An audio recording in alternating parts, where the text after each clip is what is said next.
anybody we can get. We're in the house. It looks like they staged this house. Something is not right. What I know is not even righter is my pockets. I'm flat broke. I think he the cops. He said, so how we gonna get away with it if he the police? So I was born in 1994. By 1995, my dad was being picked up for the murder of a city cop. Yeah. Wow, so, that's serious. Yeah, so him and his friends, a few of his friends, they were in a van, and a police officer doing a routine traffic stop got behind him. One of the friends said he wasn't going back to prison. Whoever got out and started shooting killed the cop while he was in his driver's seat. Yeah, and he never got the chance to like call for backup or call in to stop or nothing. So your dad wasn't the shooter; he was just there. So, but allegedly, one of his friends testified and said he was the shooter. Oh, that's not good. So some of my earliest memories, especially in South Hall, our door being kicked in, constant raids, police busting down the door. We're all being forced to sit on the couch as kids. Everybody's crying. We don't know what's going on. And they were looking for my dad. So this is just like a constant. Was he a drug dealer or robber? Or because this sounds like a robbery So scene. they started a gang in these projects we grew up in, Terrace Homes Projects. They started a gang called South Family Bloods. And this gang is just notorious at the time. The police are looking for them. They make music. They are a staple in the streets. So when the cop killing happened, he ends up getting out. He beats the charges. What do you mean? I mean, are they selling drugs or are they They're doing everything. robbery? Just they're doing everything. They're just criminals. Right. They're making a name for themselves in the streets, Some and they're guys young. specialize though. Yeah. Some guys are like, I only sell this. Nah, they not No, like no. that. They're just making a name for themselves in the streets. And from stories I've heard and gathered, the street legends of these dudes, they were more violent than anything. But they sold drugs. They robbed people. They did whatever it took to make a name for themselves or make money at the time. Because my dad was a little older than them, I would say.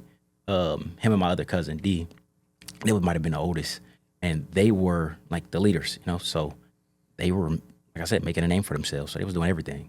Did he get a life sentence? No, my dad actually was. The charges was dropped against my dad, but the friend who testified on my dad is actually who got charged, because witnesses said that he was the one who got out the car and was shooting. I was shooting. Yeah. Was he the one that said, "I'm not going back to prison"? Yeah. Okay. Well, that sounds more. I mean, when reading the paperwork and listening to the story, it kind of made sense of but that was his story to tell, and he told it. Did your dad ever tell you the story? You're saying you read Nah, my dad never. We never really got into like the meat and potatoes of the story. He used to just kind of graze over it. Yeah, it's probably a tough subject to broach. Dad, tell me about that time you guys were shooting. Yeah. So he didn't never tell me like, oh yeah, it was me or it was him. He never say that. He just told me like, this is what happened.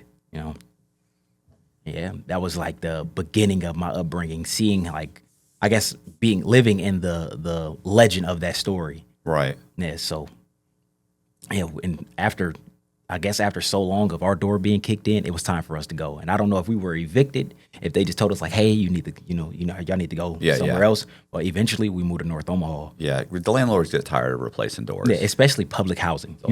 It's public housing. We live in the projects. They're like, hey, listen, goddamn it, we're already trying to keep costs down. So where did you go? We moved to North Omaha. Okay. Yep, to another notorious neighborhood. It's 29th Street. I know being that young, we moved to 29th Street. I don't really have like a lot of memories of 29th Street outside of like meeting other kids outside, fighting and stuff like that. We don't have a lot of memories, but we end up moving to some more apartments that was real. Like everybody lived there when I was a kid. It was like on a street. We got a main street that go right up the center of North Omaha. It's Ames. So we got Ames Street, and in some apartments we lived like they behind a Dairy Queen. We live in these apartments, and that's where like a lot of my early memories was at. But my dad was still on a run. So after he gets out for the cop killing, he goes on a run from the feds. So between 95 and 99, they are catching indictments. I guess Omaha City mayors or whatever, they're tired of the gangbangers, the killings and stuff. So now they're just picking up everybody. The feds are in town, they're picking up everybody. He's on a run. My mom. How old are you at this point? I was born in 94. So, between 94 and 99, I'm not even 10. Yeah. Okay. Yeah. So Are we just constant raids, police questioning my mom get arrested, took downtown to be questioned, and it's just a lot. My upbringing was just a lot of seeing the police, being told not to tell nobody my name because I'm named after my dad. I'm a junior. So eventually I kind of got like the stigma, like, hey, my name's Tip. Don't tell people my name's Quincy. My name is Tip. Just call me Tip. Yeah. So how long till they catch up with your dad? My dad was on a run, moved to California. My dad was on a run for 4 years. Yeah, for 4 years. Listen, I know I like these guys that go on the run for 4 years and never leave the neighborhood. Yeah. It's like, how are you, like they barely even, you know what I'm saying, barely even leave the area. I can't remember his alias, but he had another ID and all that. He would have never got caught if he didn't go to the hospital. When we went to the hospital, I think they tested him or something, and his DNA popped up. Like his name pops up. Okay. Like, hold on, you're not. I think his name was Jordan or something in California. Like, you're not Jordan. You're Right. Quincy Hughes. You're on America's Most Wanted, bud. Like, yeah, you're going to jail. Yep, that's how he got caught. And what did he end up going to jail for? And for how long? Drugs, guns, makeshift bombs. Yeah, they were indicted for drugs, guns, and these. I guess they was like pipe bombs. They had all types of stuff going on. And then he ended up going to jail for that. So when they catch up with him, they indict literally the whole neighborhood. Every male that had something to do, had a name for themselves, got indicted. How much time did he get? He got 15. End up getting, they passed the law, and he ended up doing 11. They do 11 flat and he gets out. I knew a guy had his head reverse shaved so that it said crack law in his hair. And he was there for a gun. I mean, what are you doing? It's like, I'm supporting. I'm like, oh my God. That's fucking ridiculous. Just ridiculous. Yeah, the warden made him cut it. He had it for about 2 days, and they got called lucky in. he didn't They go to said, the hole. "Listen, man, stop. What are you doing?" He said, "Oh, I'm trying to be supportive." They're like, "Come on, man, stop that." And they lucky he didn't go to the hole for self-mutilation. It was a haircut. It was fine. It was a reverse haircut. Yeah. So he shaved everything except for the hair. Crack law. Out of control. Yeah. It was great. I thought it was great. He was hilarious. So at that point, that's gone. My dad's gone. How much time did he get? You say He got 15. 15. Yep, my dad got 15. He did 11. Did 11. Sorry. Yep. Okay. Yep. And so I'm being raised by a single mom and a lot of lack of male leaders. Yeah, I was gonna say, do you have brothers, sisters? Nah, I'm the oldest of my siblings. Right. With my mom is just me and my little sister. Okay. So my mom is doing everything she could, and my mom was really a hustler, like a real hustler, street hustler. My mom sold drugs for years. Oh, okay. Yeah, and I don't know if she got that skill from my dad or if she picked it up like, hey, I just got to take care of my babies. Right. So that was how we were getting by, and she was doing well for herself. So me growing up, I seen people hustling to get money. I seen people robbing to get money. I grew up in a chaotic environment of the police constantly kicking in our doors and people running from the police. We lived in the ghetto, ghetto. So this is what I see. I'm a product of that environment. Right. That seems normal to you. Exactly. It seems normal. So growing up, we didn't really have like a role model to be like, hey, you can own a business. You can get a career. None of that. It was just like, hey, I'm going to be in the streets. No matter what my mom is telling me, I was one of those kids that was real observant. And my mom felt like she was protecting us or doing what was right as a parent. The whole time, I see every move she's making. I'm paying attention. I'm peeping everything she do. And she thinks that I have no idea. Yeah, no, kids are, they can, even if they're not directly seeing it, you have intuition. You can tell something's up. And kind of like a sponge. Because even growing up, I used to watch before my dad even went to jail, I used to ride around with him and see him meeting up with all these random people and getting out these handshakes. They're supposed to be inconspicuous, but these handshakes got a little more involved and there's money being transferred. I'm like, oh yeah, there's something. And then I get the knowledge of drugs and I see how everybody's moving. I'm like, oh, they sell drugs. Right. This is what's going on here. And the more and more I learned, the more and more I thought like, hey, that's the way I'm going to be making money. So how old were you before you actually started selling? The first time I sold, we had some trees. It was like, I was like 13. And I got a girl cousin. I call her my sister though. Right. Because that's how close we were. She lived in my mom's house with me too. She's not even a whole year older than me. And we've been sharing a room for damn near our whole life. And She was the first person that I seen with it, the first opportunity I had to sell it. And from that point forward, we're selling drugs. Right. So what she's getting at, she has a plug. Man. So are you able to get it from your mom? Nah. Your mom's got to be like, Nah. So I'm assuming she's like, no. Yeah, no, hell no. My mom kill me if she knew. Listen, Yeah. we know we got people whose their plug is their mom. You know what I'm saying? Or we, So my mom was more so like a real strict person. My mom didn't play that. Like my mom whoop ass. Right. She was one of them parents. Like we didn't even cuss. I still don't cuss around my mom. You know, we got a lot of respect, a lot of in-home respect. But when we get outside, we just whole different people. Mm-hmm. So we did whatever we had to do outside of the house and do whatever we have to do to sneak and make sure she don't find out. So we start selling trees, and we were getting the trees from my uncle, but he has no idea. He has literally no idea we're stealing it. right. Yeah, we're going in his stash, and we're getting it. And it wasn't until I was grown I told him, like, yeah, I was stealing your stuff. I knew that. I was hit. Knew Yeah, that he said shit it was like, he said fuck. it. He said he was like, man, I knew something was. I think we ended one of his relationships. He thought his girlfriend was doing it. So he thought his girlfriend was doing it. The whole time we thought, we just felt like we were being left out. We're like, y'all making all this money, and y'all know what we do, and y'all still not giving it to us, or y'all still not teaching us how to do it. And this is our only education, so we're still in it. We're out of here with this stuff. Right. But yep, I was like 13, first time I sold something, and then after that, we were in the streets. Now I see how the money makes me feel.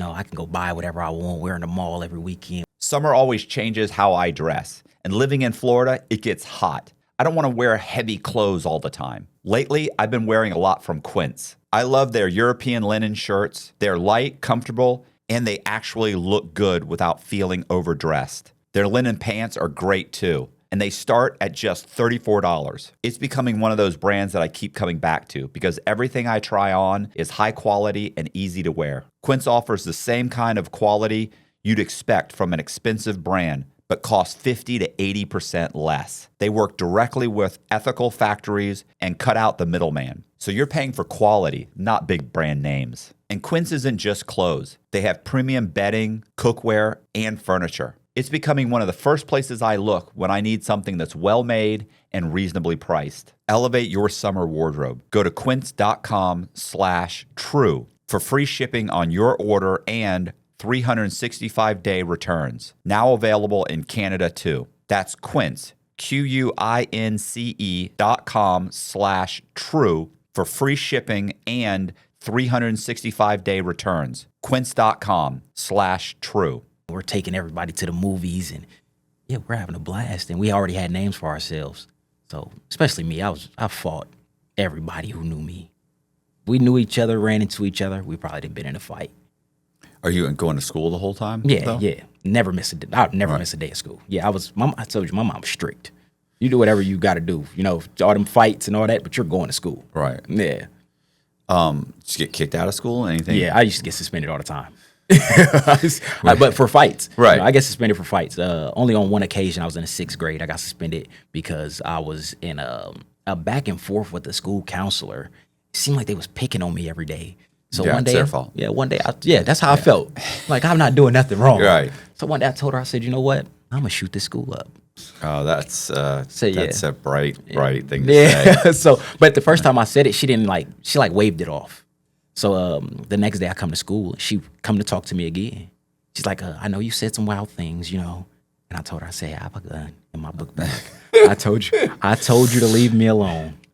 And you don't want to leave me alone, and I'm going to go in my book bag, and I'm going to shoot this school up. So she runs to her office and calls the police, calls the school security. By then, I'm in a full-fledged fight with the gym teacher, the school security. And I got kicked out, and they sent me to a psych ward, 6th grade. See, I never said that. Yeah. She's lying. Look, check my bag. No, when they asked me if I said it, I said, yeah. Oh, no. I can't do that. Yeah, I don't know what made me say yeah, but I was like, yeah, I said it. And I still had the intentions to shoot the school up. I didn't even have a gun. Right. But in my mind, I was shooting that place up because I was like, y'all picking on me at this point. Like, y'all calling my mom. Y'all getting me in trouble. I'm going to get my ass whooped when I go home. I'm shooting this place up. So you moved. So you were Did you go back to the same school? They sent you to No, another they one? sent me to another school. I went to an alternative school after that. So I go from this alternative behavioral school to straight into middle school. And they sent me to this middle school I shouldn't have been going to. The school called Nathan Hale. The baddest of the bad kids of my family are going to Nathan Hale. So we're 6, 7 deep at this school. And we're all around the same age, of course. It's only at Omaha, it's 7th grade and 8th grade is middle school. So we are all in the same grade. 7 of us. We're probably the deepest at the school. We're getting in trouble every day, every single day. And I think it's my 7th grade year. My cousin, he's 1 year older than me, so he's in the 8th grade, bring a gun to school. He brings his gun to school, and we get into it with this dude. He a Crip, and he's not really a Crip. He done been from 3 hoods. Right. But we get into it with, my cousin gets into it with him and pulls the gun out. And the school security sees it. So my cousin takes off running and throws the gun in the dumpster. And he runs past the dumpster. The school security's still chasing him. I go in the dumpster. I tell somebody to go in the dumpster and get the gun. Gets out, give me the gun, and I break the gun apart. Take the slide off, take the firing pin out. I throw the firing pin in the field, give the slide to one person. I take the grip. I gave the clip to my cousin, and we all walk different ways to get home with 3 parts of this gun just in case somebody got caught. We get to the house. I put the gun back together, give it to my cousin. He take it to my grandma's house and start telling everybody he had this gun. So the next day, my grandma's house get raided for the same gun. This is in 7th grade. We get to school the next day. Very next day, we all walk into school. They call me to the office. It was like, where's the gun? Because they obviously didn't find a gun at my grandma's house. Right. One of my aunties, she smoked crack. Bless her soul. She's a kid, but she took the gun and sold it to somebody. As soon as she found out it was in the house, she took the gun and sold it. Stole it from him, sold the gun. So by the time they got there to raid the house, it wasn't even there no more. So they like, where's the gun at? I'm like, what gun? They're like, well, such and such told us you had the gun. This person told us you had the gun. This person. I'm like, I got the gun. They don't even know that I gave the gun to somebody else. Yeah. But everybody that's a part of this story told them that I had the gun. Right. Except for my cousin who originally had it. So I get expelled, and they send me to another alternative school called Wilson. You keep getting expelled for not having a gun. For not having it. I was pump faking this whole time. Keeps catching up to me, and I don't have nothing. And I don't even have the gun. So I get to Wilson. I'm still in the 7th grade. Now, at this point, I got a gun. Now I'm going to this alternative school, and I only went and got this gun because they told me, like, hey, all the Crips go to Wilson. When you get there, just know you're going to have some problems because everybody that's a Crip go to Wilson. So we got these notorious, like the biggest Crip gangs you got at the time was the Hoovers, you got the Projects, and I'm trying to think of another one. But they all, either way, they all go to this school. Right.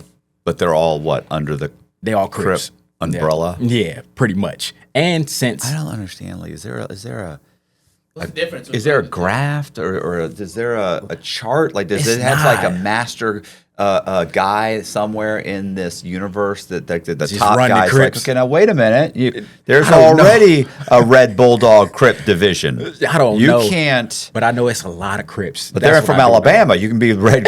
You can be the Red Dog Tennessee Yeah, division. I don't know how it works. I just know it's a lot of them.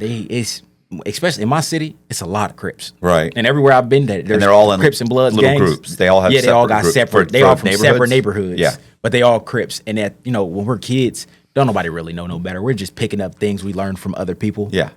So they all just stick together. If they're from different neighborhoods, Yeah. then why don't they take the neighborhood's name? Typically, they try and come up with a cool name instead of Donovan Street. Well, I'd the say Donovan Street Crip. It's not as sexy. I know it's not as sexy as it's probably what they're for coming. real. up with. We are like the bastard gangs. These See? gangs come way from California. saying? By the time they get to us, we get the scraps of understanding of where these gangs came from, where they originate, who's the leader, who started it. We don't know none of this stuff. So you have and all these gangs in Omaha come from big California gangs. So you got Santana Block, you got Hoovers, you got all the Blood neighborhoods. These are all Browns. guys that don't have fathers that are looking for acceptance. This Exactly. this is your family now. This becomes your little family. How Omaha works is every neighborhood is literally your family. So in South Omaha, I'm related to everybody in my neighborhood. pretty much. Right. And if we're not related, they have their own family that's in this neighborhood. So you go over north, it's the same way. These really, like, we're from the same hood, but we're all cousins. Right. Like, everybody here is my cousin. Then you go over north, it's the same way. So, and especially the projects, they got like 2, maybe 3 big families, and that's the projects, you know. And when I get to the school, yeah, fought day one. As soon as I walk through the door, it's like they got like a little entryway. I walk in, I open the door, and I see all the Crips standing right there. Like, they wait for people to come in through this door. And I don't know none of these dudes. So when I walk in, they like, oh, where you from? What's your name? I'm like, oh, I'm Tip. I'm from South Family. They're like, oh, yeah, you can't be here. What you mean I can't be here? It's this girl. She, I'm little, like, even now.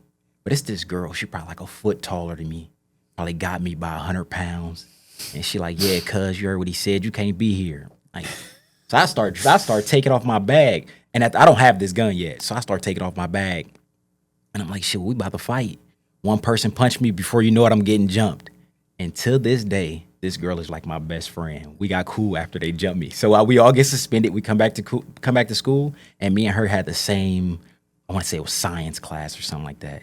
And in my mind, you know, it's a girl. I ain't got no problem with you, you know, but I'm going to beat your homie's ass. That's all I'm thinking. Like, I'm going to catch them one by one. I thought you were going to say I knocked her. I thought you were going to say she swung me and I clocked her and dropped. I feel like if I had a different upbringing, I'd have beat her ass. But my mom just raised, like, I've just always been real strong. You know, I'm not admitting 1,000 fights. So it's like, I'm not hitting no girl. You can't really do nothing with me. Even though she was bigger than me. And she punched hard. But, because she. Sounds like a fair fight to me. Tell you what. But yeah, this woman, her name Naffy, man, she my best friend. We real tight. And we did a lot of shit together as we, you know, got older and got closer. But yeah, this was my dog. So now I'm going to the school. And now I know that I have to have this gun on me. And the more, you know, it just seems like a problem, bro. Yeah. It just seems like it's gonna bring more trouble. Yeah, because like I say, all the I'd Crips rather go take an here. ass whipping than have to do 25 years in prison. What's crazy is the school security at the time knew my dad. And to get into school, it's a metal detector because it's an alternative school. You know, all the bad kids go here. All the gangbangers go here. So the school security knew my dad. And one day I caught him at the front of the school. As soon as the school opened, you know, you have 2 securities. You got one for where the bus is released, and you got the one at the front of the school. So I walked to the front of the school, and I'm talking to him. I kind of like talked him into letting me through the front door. So I'll go right in the front door. The school hallway only go one way. So I run through the hallway and put the gun in the ceiling in the bathroom. So every day I used to go to the bathroom, get the gun out the ceiling, put it in my book bag until the end of the school day. Then I'll go back in there and put the gun back up, and then I'll leave school. So every time I got into school, I had a gun on me because I'm the only person here from my neighborhood.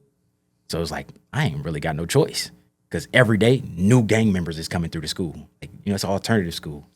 What are they continually giving you a hard time, or are you Hell just yeah. okay? I'm getting it. I'm constantly either about to get into a fight or getting into a fight. It's just how the school works. You know, I'm the only person from my neighborhood over here, and they are the majority. So when it's a majority and you ain't soft, they gonna press you, and especially when they new. Like, oh, he go here, about to go holler at him. You know, they pulling up on me like, hey, what you doing up here? You know, you ain't supposed to be here. This they school for at this point. You know, you're supposed to be here. School board. Basically, you're supposed to tell your mom you can't come here no more. Right. Yeah. Well, how many alternative schools are there? Yeah. And at the time, I think there was only one alternative school. What? But you got kicked out of one. I got kicked out of a OPS, like an Omaha public school. Oh, okay. And now I'm at an alternative school. Okay. And there's only one alternative school, but they got people where they be able to tell them like, you can't come back here, and they just like, hey, I can't go to school, and I'm not going to school. It's too many of them. Just get your GED. How old are you? I'm 32 right now. No. No, back then I'm more like 12. Oh, 12, no, you 13, can't get your GED at 12 Yeah, or I'm 12, 13. 13 years old. Yeah, it's rough. Nah, But I'm kind of like, I'm a little smarter than, you know, the average kid at the time too. So I'm still doing my work. I end up getting out of that school, and they send me back to Omaha public school, which is McMillan. Now, these are all North Omaha schools. I'm from South Omaha. No matter what school I go to, it's only going to be just me. I get to McMillan, and it's the same exact way. And McMillan is kind of like sitting in between some gangs. You have Jane Street, that's not too far. You got 29th Street, that's right down the street. You got Curtis Block, that's a block over. Like, it's all these gangs that go to this school. So as soon as I walk through the door, I'm the oddball. Hey, where you from? Don't nobody over here know you? No. Unless they know me from like going skating or being in the fights in the streets and stuff like that, or playing basketball. They don't know who I am. So I'm, constantly being pressed. Like, hey, where you from? As soon as I say where I'm from and say my name, they're like, oh yeah, you know what's up. Meet me in the bathroom. Like, but it was I would say since my mom used to live in 29th Street and I knew a few dudes from down there, it was like my home away from home type. I knew everybody from down there and them was the dudes I was cool with. So I was like, oh yeah, you can come over here. Yep. And then one of my stepbrothers, he a Crip. Which is crazy. One of my stepbrothers at the time, may he rest in peace, he was a Crip, so we was close too. So I had somebody at the school that was like, all right, I'm not really by myself because my stepbrother go here. But really, these is all his homies too, so I don't know what's gonna happen. Right. Yeah, he ended up getting his ass whooped with me. Like, What happened to him? You said rest in peace. Yeah, he got killed. Right before I got out of prison, he got killed.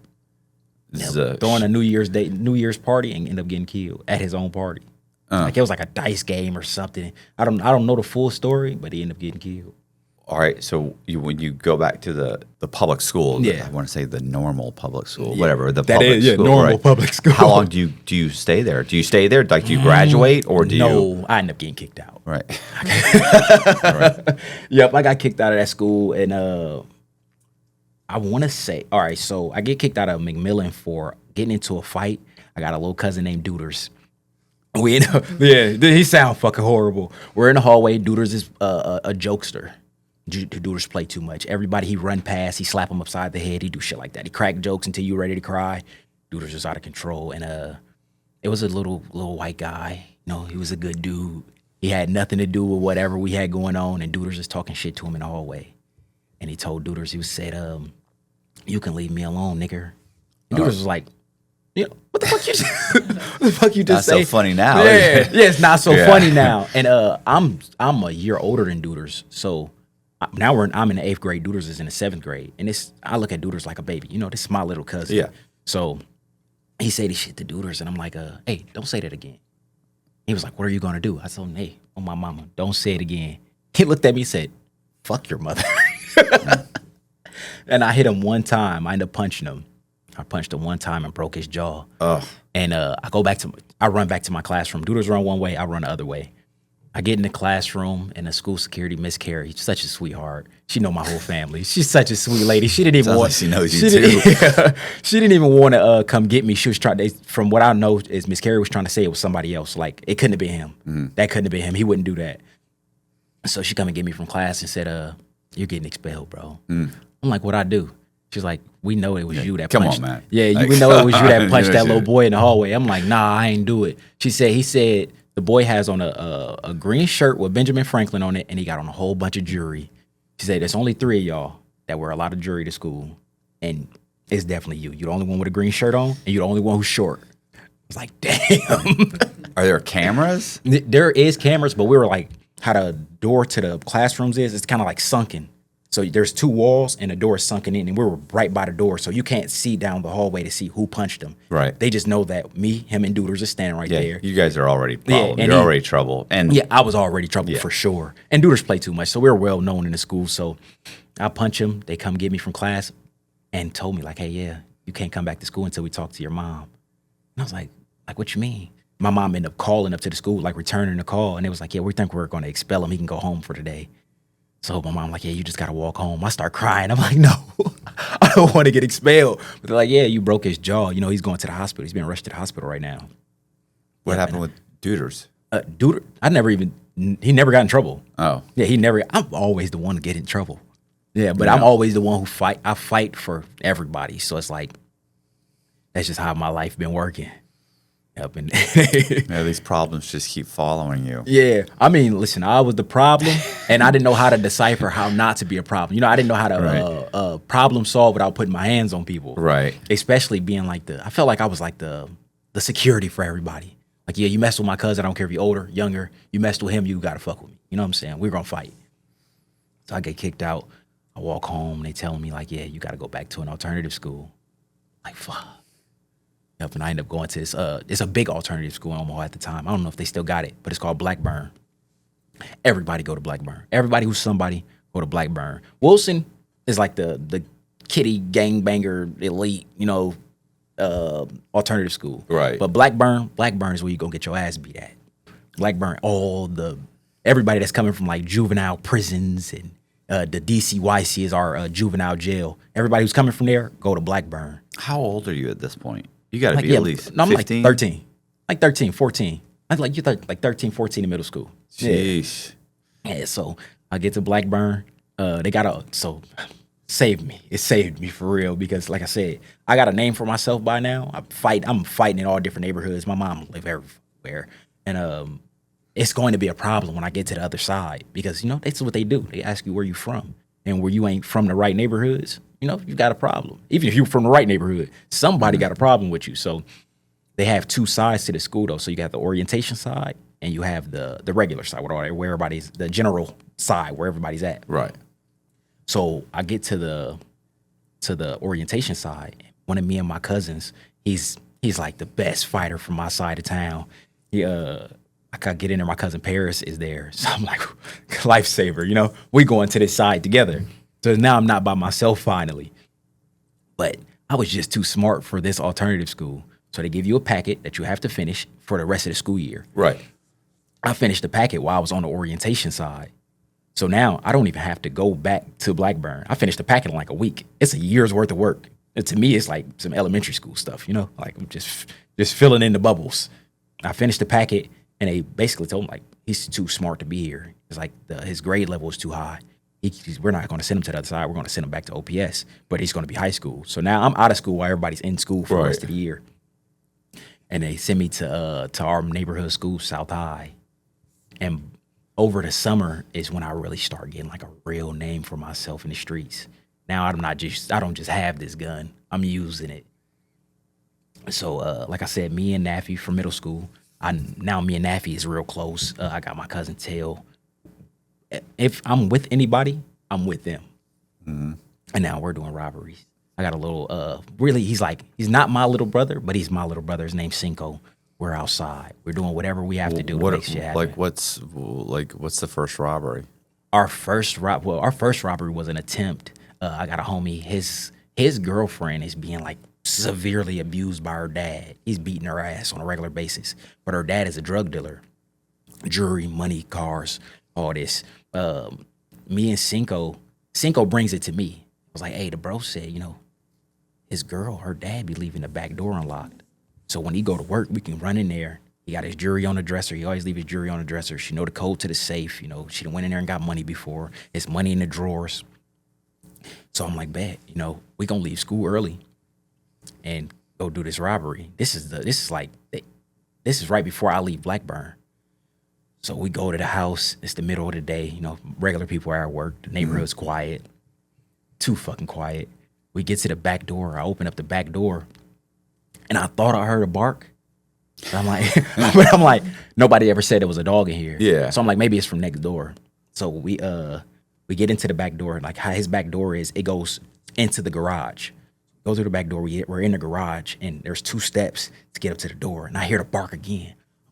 Dog on the other side of the door. Yeah. But I'm like, fuck it, we're just gonna have to eat this dog ass or shoot him down. One or the other is about to have to happen. I open the door and it's not a dog. It's 2 big ass Rottweilers on the other side of this door. So I hurry up and slam the door. We go to my godmom house and we sitting out there. I'm like, damn, bro, I don't think I'm going in that house. Right. It's 2 big ass dogs in there. And we sitting there strategizing on how to get in the house. Eventually, we went through the window, got in there, and there wasn't nothing in there she said was in there. Like, there was no jewelry, none of that shit. We stole some money and got out of there. Had by like a couple $100 for real. We split it and went on about our merry way. But our next robbery, we throw a party in a Crip neighborhood. It's 4th Ave. We throw a party in their neighborhood. One of my homies, when we get there to set up for the party, one of my homies is in the front yard talking to the girl whose house it is. But I'm thinking nothing of it. Everybody's over here. So we talking, we chopping it up, kicking it. He telling me that he be over here every now and again. I'm like, all right, cool. So we all come to the house later on that day to throw this party. We letting everybody in. Everybody. We know most of the people that's coming through the door. They got guns, people doing drugs. We in there kicking it. We having a good time. Somewhere in this party, I got my cousin who had the gun. They call him Man from when we was in middle school. We were all at this party. He goes outside He's standing in the front yard, and somebody pulled up in a van and was like, "Hey, where Man at?" No, he said, "Where Man at, cuz? It's all Bloods in this party." So, and we're in their neighborhood. So, like, where Man at, cuz? So they're like, "Cuz, who you?" Like, man, where Man at, cuz? He don't want to say who he is because he got a big name. But the whole time, the dude in the car is one of our family members. He just from Fourth Ave, he a crib. Right. And he looking for Man. So now there's a shootout going on because he called these Bloods cuz. So they like. What do you mean they start firing right then? Yeah, right then and there. So after he say cuz the first time, after he say cuz the second time, somebody pulled out a gun and start shooting in the van. And now my cousins is shooting out of the van. So there's a full-blown shootout going on in the front yard at this party. Man is not in the front no more though when all this is transpired. Man is in the backyard somehow, some way. He gets in the backyard, and one of my other cousins is in the backyard too. And they hear the gunshots going off. Right. And they think that each other is they're like, you're shooting at me and I'm shooting at you. We're both in the backyard. We can't see each other's faces though. It's dark. It's nighttime. So they start shooting at each other in the backyard. These is two of my cousins. And Man gets shot in the forehead. Man gets shot in the forehead. And when he gets to the hospital, he told them where he got. No, he didn't tell them where he got shot at. They heard the shots, in the area. Yeah. Somebody takes him from the hospital to the hospital from that area. Right. So the police rushed this party. Yeah, they already have the address. They already got the neighbors address. are calling. Yeah, my other cousins, nothing happened to them. Their van was just shot up. They pull off. But we're still in the party when all this is going on. We just hear the shots outside. Right. So when the police pull up, they rush the party to make. We're teenagers, but we're all laid flat on the floor. A SWAT team is in here with us at gunpoint. Got us all laid on the floor. They lift up one of the couches, and we got all our guns under the couch. With my homegirl, her purse is under the couch with all our guns. So they pull her purse out. Sounds like she's got a problem. Yep, and pull her student ID out and say her name. She was like, "Oh, that's me." They took her ass to jail right then and there. Took her to jail, charged her with all the guns. She's got an obsession. She's got a problem. I don't know how she brought 20 guns, but they charged her. All these guns are yours. Your purse is right here. We've told her. There's no need for all that. Yeah, man. So they took her to jail. And surprisingly, she the most solid person I ever met because she did not tell him like, "Oh no, that was tip gun. That's such a gun." She didn't say that. She just took charges, went to jail. I'd have had them all tagged, laid out on the table. Like, I start here. He's closest. Yeah, man. So fuck that. We there till like 5 a.m. On the floor, we laid out on the floor. Police got us, at gunpoint. They trying to figure out whose guns it is, whose drugs they find, because it's got like a punch bowl with Molly in it. So they're trying to figure out who put the Molly in the drink, right? Whose Molly is on the table. Like, I don't do drugs, but everybody's doing them, Yeah. So we are just the people who brought them. So we have this party. They got us laid out. When they finally let us go, because they take Paris to jail. Man's in the hospital. They letting all the kids go, but we leaving one at a time. We got to call our parents. I don't got nobody to call. I'm not calling my mom. My mom don't even know I'm not at home. My mom is at work, so she doesn't know we didn't snuck out and threw a party and all this shit. So right. I didn't call my mom. They ended up letting us go though. But when the police leave, the girl who owns the house is saying, "Which one of y'all name is Tip? You got my house shot up." I'm like, "How the fuck I get your house shot up?" Right. She's like, "They saying it was you, and they saying them guns that was in my basement was yours." So now me and this girl is in the back and forth, but I'm kind of like the dominant in the conversation. So eventually she calmed down and was like, "If you was gonna do all that, you could have just hollered at me." I'm like, "What you mean I could have hollered at you?" She got coke in a bag. She got powder in a bag. She got trees in a bag. She got a bunch of beans in a bag. So when she pulling them out, I'm looking at her like, I'm like, what you want for all that? She's like, "All you got to do is call me. I got everything you need." Blah, blah, blah. So we looking like, all right. How old is she? She grown. This is a grown woman. Okay. Yeah, she's probably in her late 20s at the time, early 30s, something like that. We're teenagers. Right. And she don't know me at all. So I'm like, all right, don't even worry about it. I'll be back. I'm like, I'm going to call you. I get her number. We go to my grandma's house. Man gets out the hospital. He got a bandage over his head because he'd been shot in the forehead. Yeah. But it's like it grazed him. It basically cracked his skull and came out at the top. I assume it wasn't a bullet lodged in his forehead and they let him out the next day. Nah, yeah, it just went straight through, straight through the top of his forehead. So we all sitting at my grandma's house and I'm telling them like, "Y'all seen all that shit she showed me?" Like, yeah, man. Nobody's thinking what I'm thinking at the time, and I could tell by how we having the conversation. They just like, "Yeah, man, she had all type of shit in her house. Police was there, nobody, they didn't find nothing." I said, yeah, I want y'all to go, go get ready. We about to go back over there. This ain't even like 2 hours later. Like, yeah, just go get dressed and just meet me back here. So we all leave. Me and Tail go to my mom's house and Tail like, you sure? I'm like, yeah. And we in her car. I'm like, yeah, we going back over there right now. And my cousin, man, threw his gun in the backyard. So we had to go back over there anyway to find his gun. So we get over there. We go in the backyard first, get man gun. Then we all run back to the car, put our ski mask on. My best friend. Jeez. My best friend go knock on the door. The girl opened the door and was like, what's up? What you need? I come in right behind her. I had a high point rifle at the time. I had a high point rifle. I walked right in behind her and told the girl, get on the ground. Don't nobody say nothing. Ain't nobody gonna get hurt. Does she know it's you? No, she don't know it's me. I got on a ski mask. Well, yeah. that doesn't necessarily mean she might have recognized your voice or even your man. She didn't know you well enough to be like, because if Colby put on a ski mask and came to my house, as soon as I opened the door, I'd be like, Kelly, why are you playing? What are you doing with this? What's with the ski mask? No, she didn't. You don't know me, man. This was the night before was our first time ever seeing each other. She don't know me from a can of paint. That's why she was asking, like, who's Tip? Yeah. Because she don't know me. Right. She But I mean, she had a idea conversation with you. So I didn't know if she, like, if she realized when you walked, she's like, oh, this is that also, what I'm motherfucker. missing, so this is not the girl who was showing me the drugs who opened the door. Okay. This is a whole nother girl who's standing at her house. Okay, so definitely you're good. Yeah, So this is a whole nother girl thus who's far. standing at her house. And the girl is on crutches. So when we walk through the door, this girl on crutches. Now she's trying to back up on these crutches. Hey, you got to get on the ground. We lay her on the ground. She's in the living room, like right in front of the couch area. But we You don't know. just kicked a crutch out. She'd been on the ground. Man, I was thinking about that. You hear me? I was thinking about that. That would have been a good one. But no, we don't know like where the drugs are and stuff is at in the house. So we asking her like, hey, where's the shit at? But she tough. And obviously we don't have it in our minds that we're about to do something to her. This is a last minute robbery. We just seen these drugs a couple hours ago. Yeah. Nobody's had a discussion. We And might have not to. only have nobody had the discussion, I'm the tough one. Right. Well, my cousins ain't pussies, but I'm the goer. They don't. If something is about to happen, it's going to be me doing it. I'm probably going to be the one to kick it off. They probably gonna have to join in. So we get to the bedroom because now we're in there looking for the shit. She won't tell us where the shit is at, and my cousin is in the living room pistol whipping her.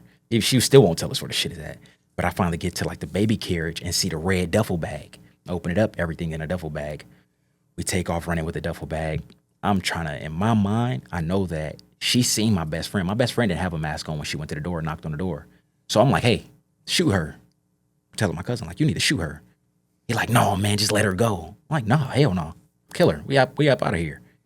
He like, no, This Tip, you just got tripping. fucking serious, bro. Yeah, he telling me like, nah, Tip, you tripping.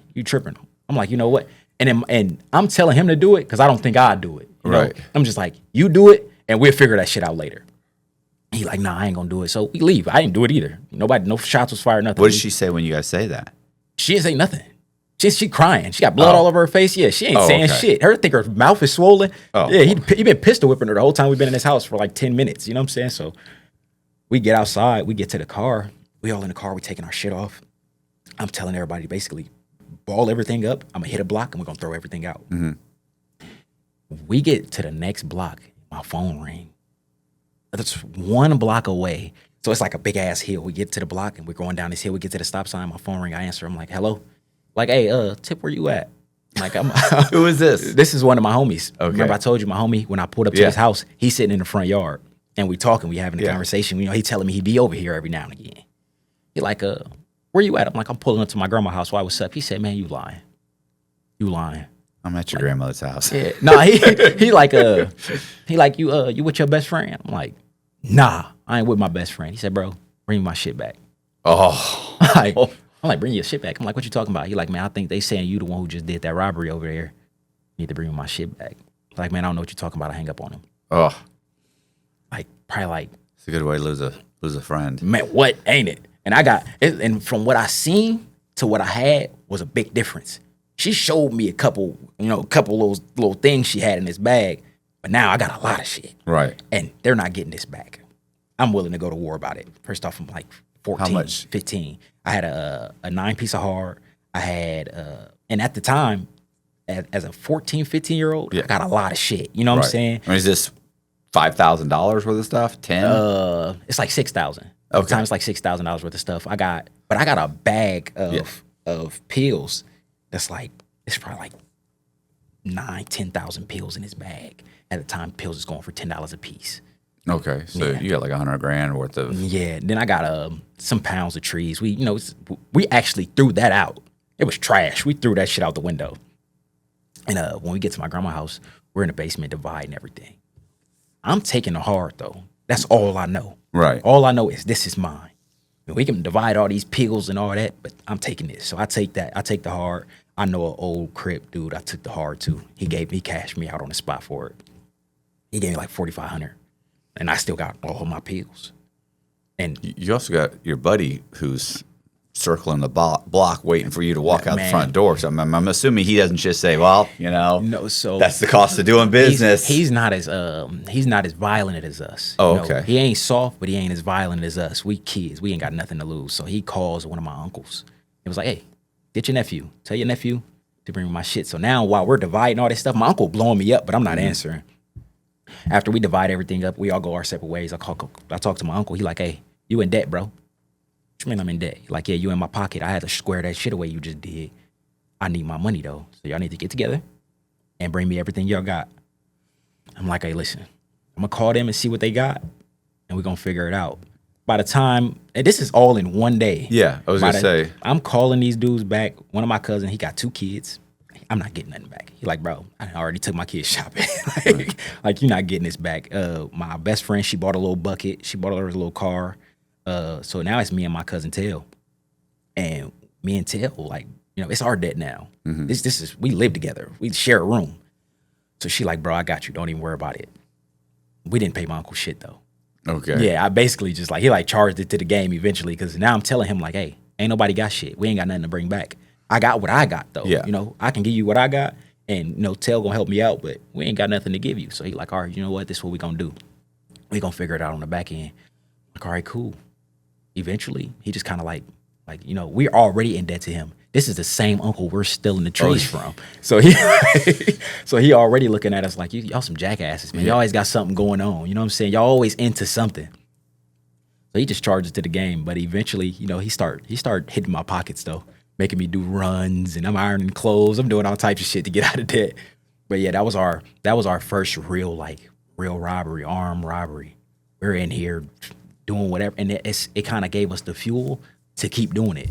So anytime we're seeing something, an opportunity, we're taking it. One of my like closest cousins is the reason how they really knew it was me.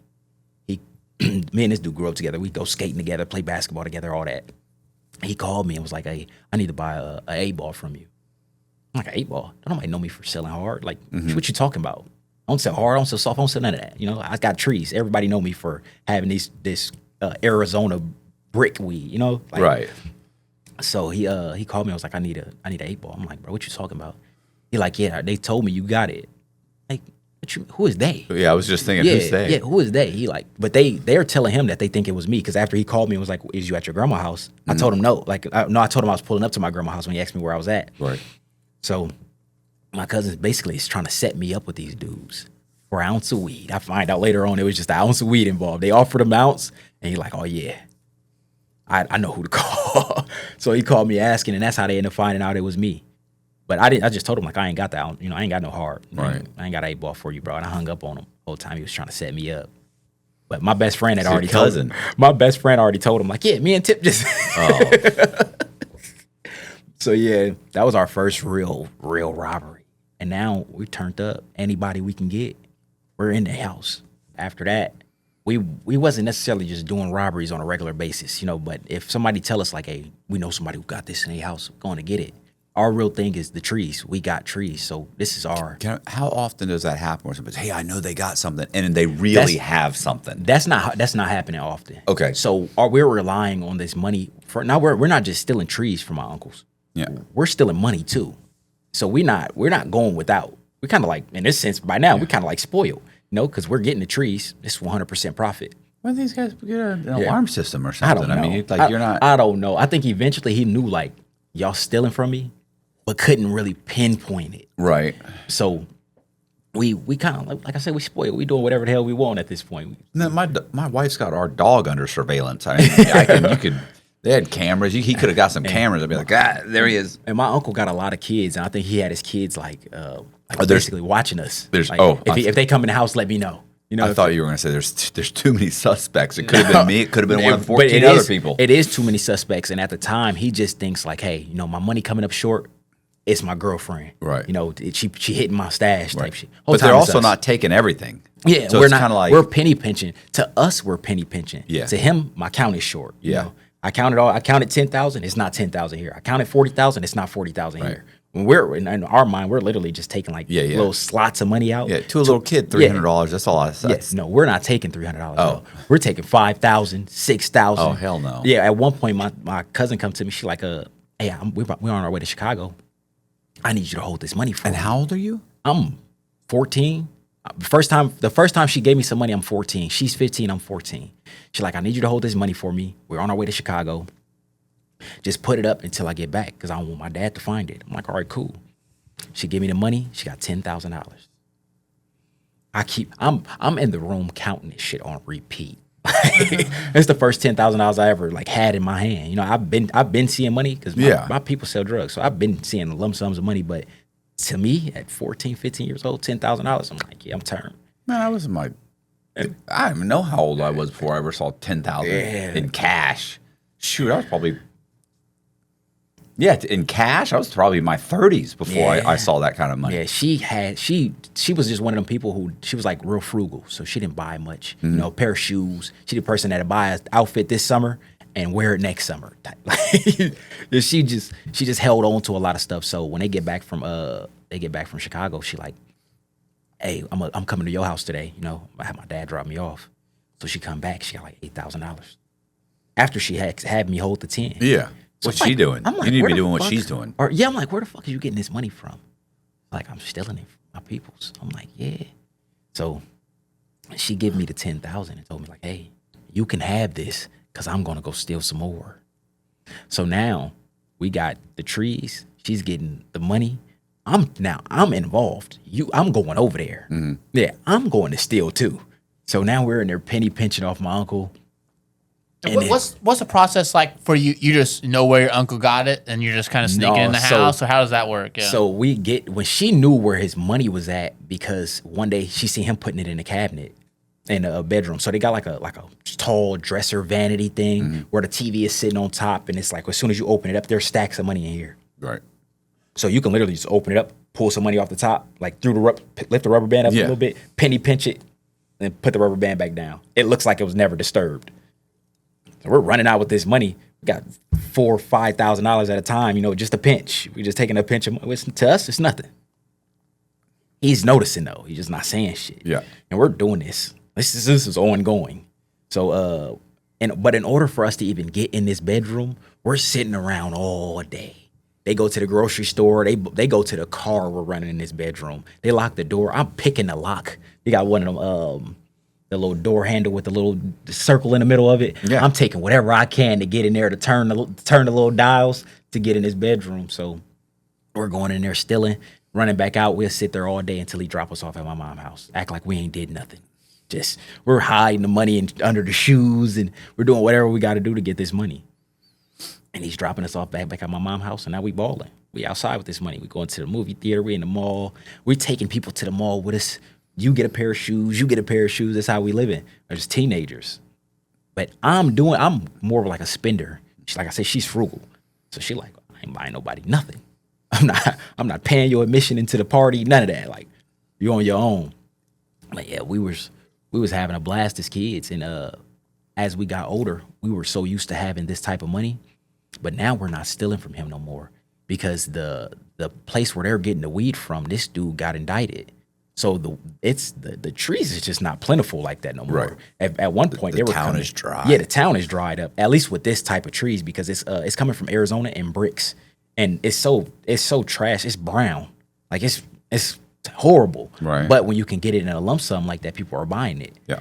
And we're selling it for And he's getting it so cheap, right? Yeah, they selling it for like $800, $1,000 a piece. You can get two from us for that price. Right. So now we got adults coming to us looking for it. They're like, I know y'all selling it for $1,000 a piece, but there's some little dudes around the corner that got it two for $1,000. So we're pushing this, and we got clientele, so we having a blast. We doing literally whatever we want as kids, and then her dad buy her a car. So now we can make deliveries. We driving everywhere. We're having a blast. Poor dad. Yeah, poor dad. Yep.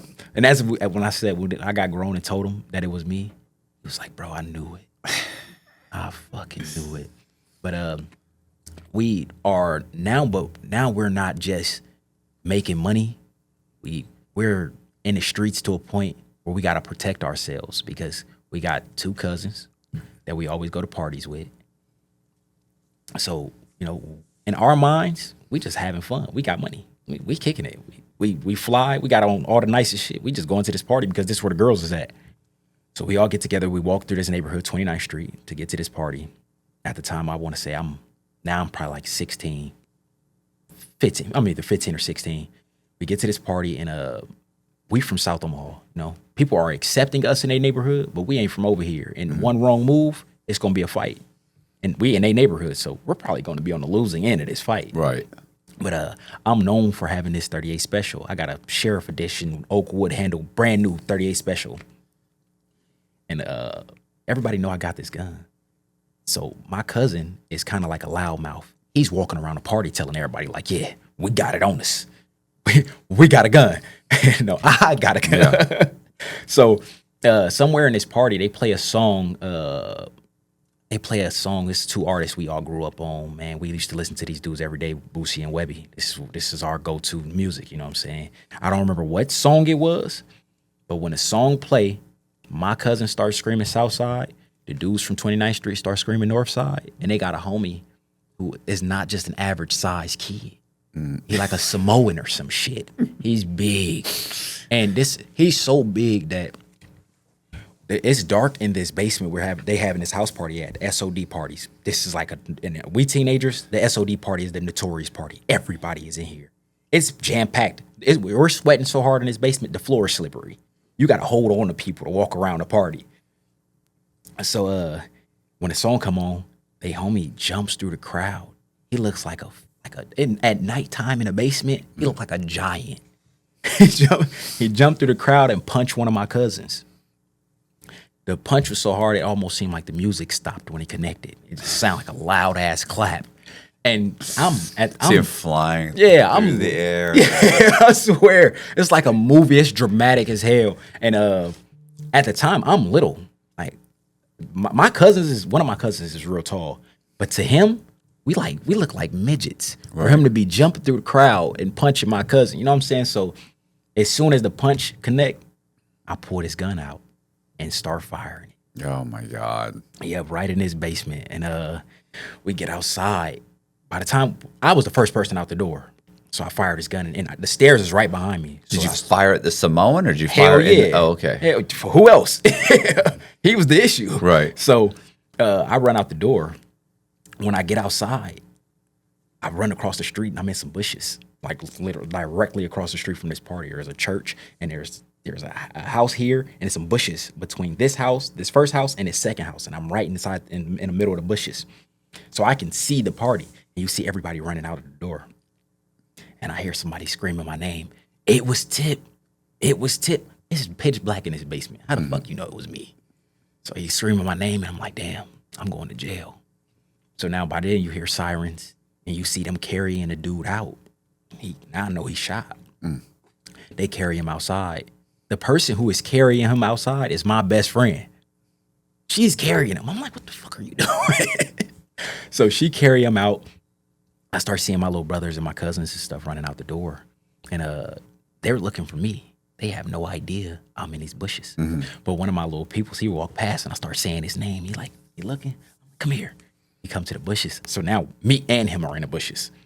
Because he don't want to leave the bushes because I'm in the bushes with this gun. So we sit in the bushes until the police leave. We end up walking home from out this neighborhood. But now we're on edge. This is their hood. Right. I done shot you one still of them. have the gun on you? Hell yeah. I don't know if I should throw it or not because I'm still in their neighborhood. Throw it and go wash your hands with Nah, Clorox or something. In my mind, I'm not making it out of here without this gun. I'm literally in the or hide the gun. I'm in this. I need this gun. I got to get out of here. I can't call my mom. My mom is your mom. I don't know what the problem. You need to call your mom, bro. My mom beat ass. My mom was one of them. You're parents. in a situation you need a gun. I'd rather take an ass whipping. Man, my mom is one of them parents. You don't call her. She's your last resort. I'm like, all right, mom, the police said they won't take me. Can you come pick me up? Like, I'll call the police before I call my mom. My mom beat ass. So in my mind, I'm just like, I just got to make it out of this neighborhood. So we end up circling like the back of the neighborhood and walk all the way around, like a 45-minute detour to get to this main street because my mom lived across the main street and up a few blocks. So we get to my mom's house. I had a few guns at the time. So we run into my mom's house. I go under the mattress. I pull out the rifle, and now my mom knows something is going on because we look like something is going on. We all run in the house. All my cousins is patting. They don't know what to do. We're about to get into a gang war now. Now it's serious. At first, we just doing a little, we outside shooting at people and shit like that. Just nothing. We getting into big fights. I'm pulling out this gun, shooting at people. It's nothing that serious yet. But now I done shot somebody, and they know it's me. So we get to my mom's house. I'm outside with this rifle, and in my mind, we're all about to be outside waiting to see if these dudes is coming to my mom's house. They know me. Mm-hmm. They know where my mom live at. We don't even live far from their neighborhood. It's like a 10-minute walk from their neighborhood. So that's like a 3-minute drive. Yeah. So I'm standing outside. I'm calling my uncles. I'm calling my cousins. I'm like, hey, y'all need to get over here. Shit's about to get serious. They're like, what happened? I'm trying to tell them what happened without telling them over the phone. So one of my uncles like, hey, you need to figure it out. Yeah. My uncle like, hey, you Don't grown. call me. Yeah, you grown. Yeah, Figure it out. You got a gun. Yeah, you're a big shot. Yeah, he like, you want to be tough. You want to be in the streets after I told you not to. He was one of them uncles who used to always be like, hey, that shit y'all outside doing is not worth it. Gang banging and all that shit is not worth it. And I didn't give a fuck what he was talking about. Right. Especially back then, I didn't care. You're a gangbanger. You sell drugs. Like, you can't tell me nothing different. This is the only way I see it happening for me. So eventually, I'm on the phone. While I'm on the phone talking to my uncle, he's telling me like, yeah, you got to figure it out, bro. No, ain't nobody gonna save you. My mom is coming out of the screen door, and then I hear a noise at the top of the hill. So I'm kind of like looking back and forth between the noise and my mom. And I got this rifle. It's in my hand, but it's kind of like up against this tree. And I got my back against the tree, and then there's a car right on the other side of the tree, which is my cousin's car. And while I'm looking up at the top of the hill and looking like at my mom, because she's coming outside to see what's going on. But now she see I got this gun. And she knows they done told her, like, hey, yeah, we just got into a shooting down there in this neighborhood. So now she know what's going on. This car is creeping up the hill. And if they wouldn't have turned their lights off, I wouldn't have thought nothing of it. But as soon as they come up the hill and they notice that I noticed them, they turn their lights off and they speed up. So now I'm in a full-blown shootout in front of my mom's house as a teenager. Yeah. We're firing shots back and forth. I got this rifle. It's like I got like a straight clip, extended straight clip on this high point rifle, a beam and a scope on it. I think I'm Tony Montana out here. We get into the shootout, but in some point of the shootout, my back is up against this tree, and the one of the bullets hit the tree, and the bark went into my shoulder. So I'm thinking I'm shot. So now I got blood all over my shirt. Yeah, what was crazy is we were still shooting at each other when I felt the burn. Right. So eventually they pull up the street, but now they car smoking. But they pull up this street, and how the street works is like you can go up, you can go this way, or you can go around and go back down this main street named Curtis. Uh-huh. So they go back down Curtis. And I'm running into my mom's house. So when I get into my mom's house, it's like a landing right here. I hit the ground, dramatic as hell. I thought I was dying. I hit the ground, and I'm like, bro, like my shoulder is on fire. Mm-hmm. So we all pull my shirt down. It's just a bunch of fucking tree bark, and we pulled it out. It's bleeding bad, but I'm not shot. I'm just bleeding real bad. So your mom said, you're probably gonna lose the arm. Yeah. What? Well, my mom had this boyfriend. I hated his guts, man. I hated him. I hated everything about his existence. It bothered me so much. But my mom, he was a crib. And that's why I didn't like him originally. When I was a kid, my cousin got killed by one of their homies. So we just grew up knowing that we didn't like their neighborhood. Right. So then my mom started messing with one of them. So, and my mom don't even know that we full-fledged gangbangers. She don't know this shit. We're angels in the house. We get into fights and shit in the house, but my mom don't know what we doing in the streets until this shooting. So, we get in the house, and I'm thinking I shot. Her boyfriend come to me and was like, "Where's the gun at?" I'm looking at him like, "Fuck out of here! I giving you my gun." He like, "Bro, the police is about to be here.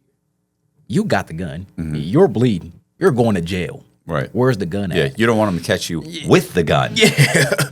So he took the gun from me. Don't make their whole case for him. Yeah, Make him work a little bit. Yeah, he took the gun from me. And whatever he did with, I never seen it again. So I give him the gun, and now me and my mom is talking, and she like, "Hey, gotta get the fuck out. Your sister living here. Yeah. I'm in here. You You getting getting the my house house shot up. Yeah. Like, you gotta go. You gotta figure it out." She's not wrong. Yeah, fuck no, she wasn't wrong. But now I don't know where I'm going. Right. You know, so my uncle. How old are you at I'm this point? 15. I keep waiting for him to say 17, 16. Nah, I'm 15. You're 15. I'm Okay. 15 years old, All and I don't really like have like a nobody to go to. You know. Yeah. My mom telling me I gotta go. I don't have nowhere to go. My dad's in prison. Yeah. My aunties is not taking me in. My mom took them in. Yeah. They don't got nowhere for me to go and be eating their food and shit. So everybody like, no. I got a grandma who everybody stayed at her house. Later, my grandma took in strangers. You can walk in my grandma's house at any point. And there's 20 people in her basement. Like, this is how my grandma's house is popping. And I'm not going there. I was raised in I'm just super clean and like, OCD about shit. This is how my mom's house is ran. Go to my grandma's house, there's 20 people here. Nothing's clean. Right. Like there's literally, you're not finding a fork in this motherfucker. Like it's bad. So I knew I wasn't going there. But eventually my uncle was like, hey, you can stay here, but you got to get your shit together. So I went and got a job. I'm working at the airport. Me and my cousin, we're working at the airport. But we can't even go to work without a gun. We're in a full-fledged street beef. You know what I'm saying? We got problems. So we going to work. Every time somebody come up the escalator, we got to make sure they ain't one of these dudes, from 29th Street coming up the escalator. We really can't go nowhere without these guns. So now, made my cousin rest in peace, Ched. Ched ended up getting killed while I was locked up, but I'm calling Ched. Ched is like my arms dealer, but he giving me whatever I want. And now I'm getting rifles. I'm getting whatever kind of gun I need. Ched is coming through because Ched know I got a problem, and I'm like his baby cousin. So if I need a gun, Ched is gonna bring it to me. So we going back and forth from work. One weekend we go to a party in my neighborhood, some little teen bars in my neighborhood. We get in the club, and I see the dudes from 29th Street walk through the door. We inside this club, and I remember when we got inside, I told all my homies like, "Hey, we ain't gonna do, we gonna have fun tonight. We ain't gonna be here fighting. We gonna have a good time. Don't nobody hit nobody." Can a quick question? Yeah. What happened to Samoan? He was shot. No, okay. Well, I didn't know. Yeah, he went to the hospital. Some people die when they get shot. He didn't die. Okay. No, he didn't die. Nah. And what's crazy, thankfully, I've never ran into him again. Right. Yeah. We never caught up with you? Like the cops ever catch up with you to question you? Nothing. Nothing. Okay. Nothing comes from this. But not too long after that, we end up at this party in South Omaha, and I'm telling everybody, of course, we just want to have a good time. We over here to have a good time. We got our guns with us. We cool. But this is our neighborhood, and we're the only black gang on our side of town. Everybody else is like Serranos and shit like that. We the only black gang. All the real black gangs is in North Omaha. Mm-hmm. So while we in this party, after I done gave my speech about how we just in here having a good time, we see everybody from 29th Street come through the door. And the first person is the dude who was screaming my name outside of the party where I shot the dude at. Yeah. So as soon as I see him, I'm like, I'm beating his ass. After I just gave this long speech about, don't nobody hit nobody. So while I'm walking over, I'm like circling the party to get to them because they walking through the door and you got to walk around all these people. And this girl see me and she knew what was going on. So she ran up to me and was like, "Tip, don't you do it. You bet not start nothing in here." Oh, I'm trying to move her out my way because he's standing right behind her. And she was still running her mouth. So I punched her first. Yep. I punched her first. My adrenaline was going so high. I don't even know what happened to her after I punched her. I punched her. It's like I punched through her or something. She turned into confetti because the only person I seen was him. And I punched him, and we just started. It was a big ass just bar brawl. Everybody's fighting. Girls, dudes, Mexicans. We're here. It's a big fight. Everybody's getting punched. We get outside. We didn't know. So in North Omaha, gangs kind of like click up together. There's so many of them. They all cousins and shit from different neighborhoods. They're not there by themselves. It's 29th Street. It's dudes from James Street. It's dudes from 16th. But the dudes from 16th is outside. So when we get outside of this party, they're waiting on us to come outside. It's a gang war. Right. So as soon as we get out there, you see beams coming from up the street. So they are standing outside of cars trying to open fire. They trying to shoot at us, but we standing like with the security. We all like, is security here? We fighting the security. The 29th Street dudes is fighting the security with us because they trying to put us all out. So we went from fighting each other to fighting the security. And the dudes from 16th is trying to shoot at us, but they homies is right here too. Right. So this is like the next big event after this shooting. Everybody finally like dispersed from this area. We all get out of there. And now we outside looking for these dudes every day. We going to all their parties, shooting up their parties. We catching them wherever we got to catch them at. And they on the same thing. You know, this is how this is working for us. We can't even go to work no more. I had to quit my job. Now, because at one point I'm at work and I see one of them come up the escalator. But I noticed the girl who had just started working here on the phone with somebody, and she just kept looking my way. So I had already went to the locker, got my gun out the locker, and I'm just sitting at my little station. We work in a Rigel Airport Food Services, so we do the Taco Bell, and they had another restaurant called like the Hangar or something. So I'm in there making Philly cheesesteaks, but I see it. I'm like, man, something ain't right. I see the dude come up the escalator. I'm like, all right, we're about to have a problem in this airport. I'm about to start a fucking shooting in this airport. Yeah, that's federal. Yeah, too. but at the time, by this time, I'm like 16. I don't even give a fuck. Yeah. I don't care. Do you even know at that? Yeah, I don't even age? know. Yeah. I just know that the police is in here. They be walking around with dogs, and I know that if he try me, I'm shooting him down. But he just coming here talking crazy. He standing so far away, we can't even get into a fight. Right. I would have to jump the counter and run up to him to get to a fight. So he ended up leaving out after he do all this yelling and causing commotion. My manager come up to me talking crazy to me, like what was going on and shit.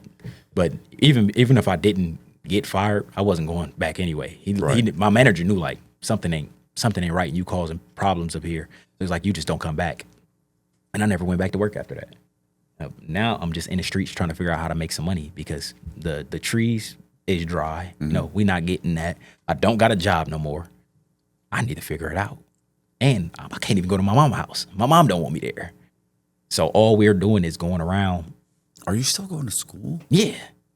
And I'm going, not only am I going to school, I'm walking to school. And I'm like, my bus stop is still at my mom's house. And I don't want to be at my uncle's house because my uncle lived too far. My uncle's too far from the ghetto. Mm-hmm. This is where all the activities is at. All the girls is where my mom and them live at. So I'm at my godmom's house, but I can be there freely and do whatever I want. My godmom worked too much. She got too many kids of her own. I'm in and out of her house like a grown man, you know? So I got this girl who lived a couple blocks over. I used to sleep at her house. So but my bus stop is at my mom's house. So I'm like damn near on the other side of town, walking to the bus stop every day. Getting up every morning, walking to the bus stop. And then I end up getting kicked out of South. Uh-huh. Yeah. I get kicked out of South. I just, really, the principal told me that I act like I ran the school. Like, she's like, you think you run shit here. This is my school. You know, you're starting fights, you're getting into fights. At this time, I wasn't even getting in trouble. She just called me out of class and told me not to come back to school. So I like school, you know. I might have been bad in the streets, but I liked school a lot. So I went back to school the next day, even though she told me not to come back. So she called the police. Now I'm on the run from the police in South Omaha. They chasing me around. I'm hiding out. They kicked me out of there and sent me to another school, Burke High School. Luckily, when I get to Burke, it's all Bloods here. You know, it's like a few Crips, but it's not enough for them for us to be like into it with nobody. It's all blood. So I get into school. I'm cool with everybody. You know, now I'm on cool duty, but I still got a problem in the streets. So now every time we in the streets, it's an issue, and this is going on for a couple years. Now we beefing with just more than one neighborhood because my cousins get into it with some dudes we grew up with. They Bloods too, but however they get into this big fight downtown, right? Now these still dudes an issue. Yeah, it's still an issue. They shooting up my grandma's house. They come shoot up my grandma's house with an AK. I'm talking when you ride past her house. So you don't even live at your grandma? No, I don't live with my grandma, but it's still my grandma's house. You know, okay. This is where everybody stay at. This is where we go to freely. Right. You go to my grandma's house at 3 a.m. and find somewhere to sleep. You'd pick somewhere to sleep. Wherever ain't occupied, you sleep there. So they shoot up my grandma's house, and when they shoot her house up with an AK, it looked like patches is missing out the house. It looked like somebody just walked up and was just taking wood to go. Yeah, so now we into it with these dudes, and we looking for them. This is on a constant basis. Everywhere we catch them, everywhere they catch us, it's a shootout. This is going on. You know, people was getting shot. And then at that time in our like teenage years, people are dying. Like in our generation of teenage years, people were dying left and right, just teenage funerals. And this is every neighborhood. Every neighborhood is having this like constant deaths. And nobody knows like, you know, what's causing it, what the beef is about, none of that. We just none of us have nothing to lose. So you got dudes from 13 to 17 just dying. Well, I mean, you've already mentioned like 3 people that you mentioned their names. It's rest in peace, rest in peace, rest in peace. Yeah. I got a question. At this point, you know, 16, 17, do you have a long-term plan for like your life? Like, okay, like this is it forever, or are you thinking like eventually I'll go legit, you know, or legal? And what's your mindset, I guess, for the future? At 16, 17, I don't have nothing in my life outside of like knowing that I need to find a plug, you know, like I need to find a way to make some money because everybody I know who has some money. There's no long-term goal. Yeah, everybody I know who has some money is drug dealers. Right. I don't know nothing outside of selling drugs. I didn't have like any kind of like business role model or nothing like that. And the dudes who are telling me to like get out the streets and all that, they didn't have no fucking business role model either. Right. They sell drugs. Yeah, I was gonna say you said your uncle who's like, this isn't. Yeah, you need to stop this. Okay, Yeah, but this like, is what you whatever, do. Yeah, whatever. Like if there were such great alternatives, why aren't you doing one of those things? Exactly. So I didn't have any long. But what's even the wildest part is I didn't even have bad grades. I had all the opportunities at my fingertips. You know, I went to school. I got suspended a lot, but I didn't lack information. So I'm really just playing the street violent role, but I'm still making it to school and doing my work. Right. But I had no alternative. Like mentally, I didn't know like, oh yeah, I could be a fucking firefighter and take care of my family, start a family. Right. Like I didn't know that. I'm just thinking I need to find a plug. Well, whoever the next dude is with a lot of weed, I need to get with him. Mm-hmm. I need as much trees as I can get my hands on because why not? You know, like I don't know shit else. So we are really, that's all we looking for. We either looking for our next biggest lick or we looking for somebody to give us what we need. That's it. By the time I get to 17, I'm well known for violence. I done been in big party shootouts. I done been on backstreet shootouts. My name is ringing bells. So I really can't go nowhere without this gun and knowing that I'm going to have to use it.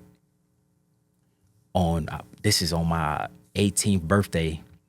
We get to a party. Same club that we get into this big fight at. So listen. What was it? Oh shoot, his name is on the tip of my tongue. We just did the interview with him. Yes, on his birthday. Yeah. Was it his 18th birthday? It was his 18th birthday. Yeah. Sorry. He went to jail for. He did 10 years. Yeah, it was. He's like 28, 30 now. Yeah, it was they were trying to just like it was a murder, but it wasn't. The guy had robbed him. He had actually tried to go, but it didn't look. It didn't look. You should watch the video. Like it's. Yeah. I mean, he got lucky. I mean, he didn't do anything wrong, but you know, you don't necessarily have to have done anything wrong. Yeah, you can still end up with 30 years. For sure. Know? That's how that worked. Yeah, he actually told the story. He got 4 life sentences. What it was. This was the guy that died, right? He did kill the. Yeah, he did kill the guy. Yeah, but these guys are pursuing him. Yeah, and they even stole. What? Either his chain or his girlfriend's chain. It was his girlfriend had given him the chain. Yeah. And that's like they stole. They had ripped it off someone's neck. I thought they ripped it off his neck. Either him or his girlfriend. Yeah. But either way, it was in their possession. Yeah, bro. Jeez. Yeah. 18th birthday. 18th birthday. Those are bad. You got to stay home on the 18th. On your 18th birthday, because my 18th birthday was a shit show. We show up to that. We show up to that party, and like I told you, I don't tell people my name for a reason. And so we get there, and I already knew it was gonna be a problem because I had told the bouncer my name. Yeah. And he looked at me kind of like the Quincey Hughes, like yeah, why, what's up? He looking like, all right, you know, and I already knew like the police is about to show up here. You know, this is how this works. Every time I tell somebody my name, the police show up. And I just got this ongoing problem with the police for some shit that I didn't do. So we all walk out the party because one of my cousins is telling me he about to pull up. So we're meeting him outside. You know, everywhere one of us is at, we all go to make sure, you know, you're making it inside safe. Right. So we go get my cousin, and he like, damn, I popped my tire on the way over here. So we're changing his tire outside. And at the time, the dudes we got a problem with is driving in an El Camino. One of them drives the El Camino. I see the El Camino hit the corner down the street while we're changing his tire. So I step out into the street. I got on a black hoodie. The hoodie is tied, it's over my head, and the bottom of it is tied up. It's like the signature way I wear a hoodie. So I tie the hoodie up under my chin. And as soon as the El Camino get close enough, I see two people in the driver's seat. I lift the gun up out my pants, and it's like as soon as I'm going to lift the gun up to start shooting, the lights turn on inside the car. It's two cops in this car. They done confiscated the car from him, and now they riding around in it. Right. So they jump out on us, and by this time I'd have backed up into the crowd and threw the gun on the floor under the car. How far are you away from them at this point?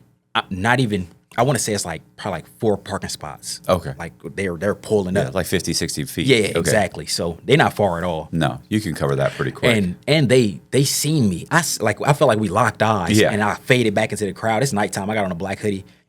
But this black hoodie I got on got some gold letters right here, like reflective gold letters. Right. And it say 5 slugs. This is a clique in my neighborhood. So it say 5 slugs on the hoodie. I'm not thinking nothing of this though. You know, I just know I got on a black hoodie. They don't know who it was. We all got on black hoodies. But I fade back into the crowd. I throw the gun on the ground. The cop get out of the car and take his flashlight. And I don't, I'm a kid. I don't fucking know no better. He's flashing his flashlight on all of us. But he's trying to see which one of us had on the black hoodie with the reflective shit on it. Yeah. So he's flashing his light. He's like, how y'all doing tonight? I'm like, we doing good, We trying to get him to move around. But he already seen the gun. So he's flashing his light at the ground. He's flashing it at like our waistbands. And like, you guys got anything on y'all? I'm like, nah, ain't nobody got nothing on us. We all answering his questions and shit. And at one point, he takes the light and sweeps it like against the car and sees the gun. I had a chrome Jennings 9.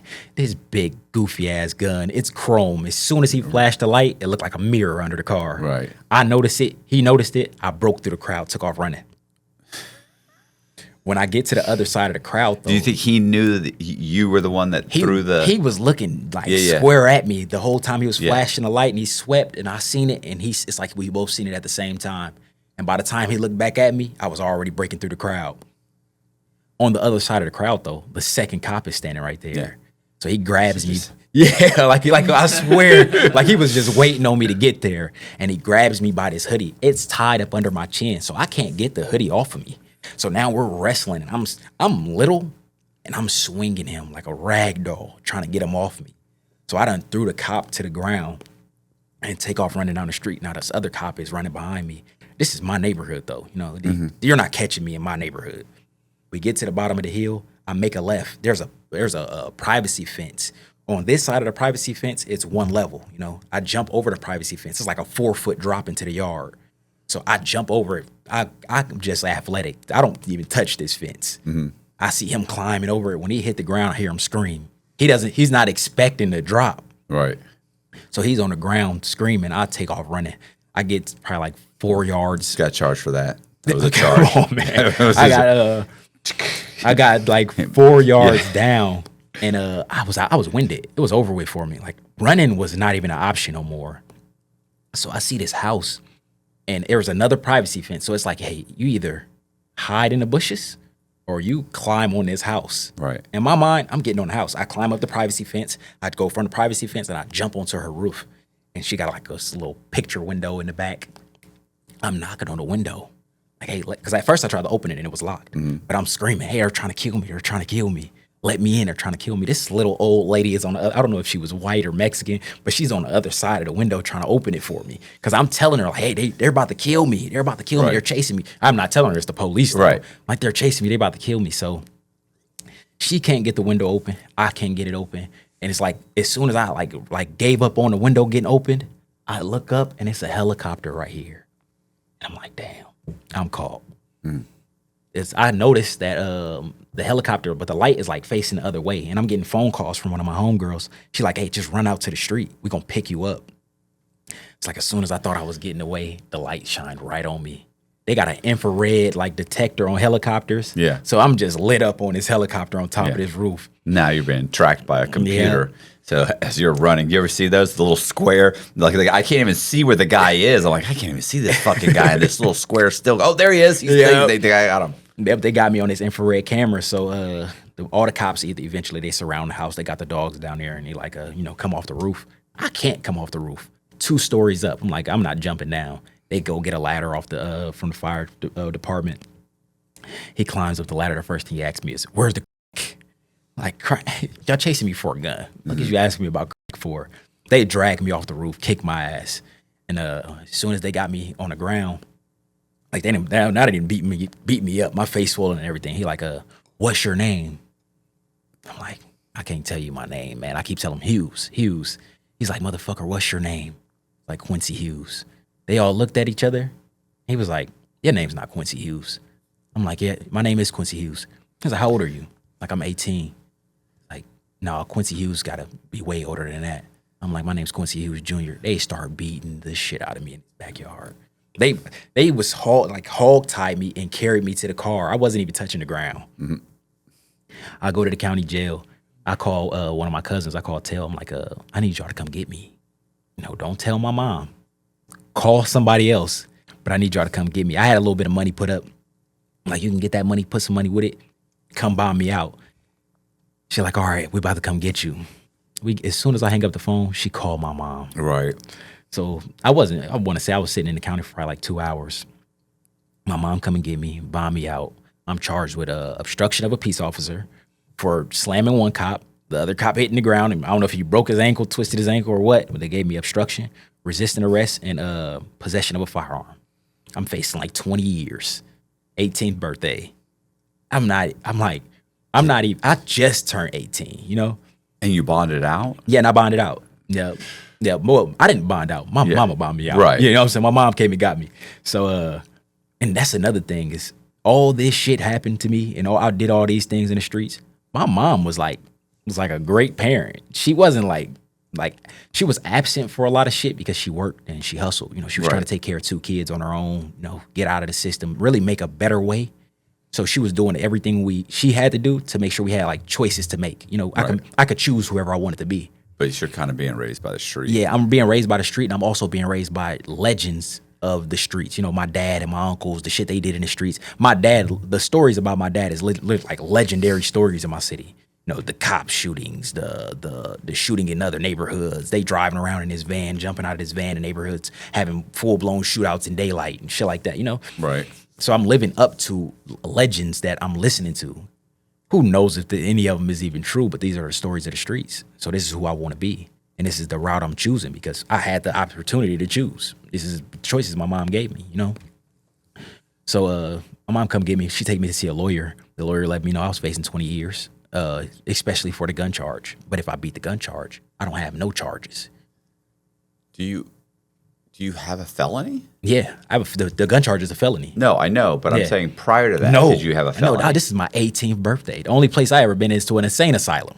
You know what I'm saying? I never been to jail before. They got a hospital called Emmanuel, and on the 4th floor is the psych ward. This is the only type of incarceration I ever had.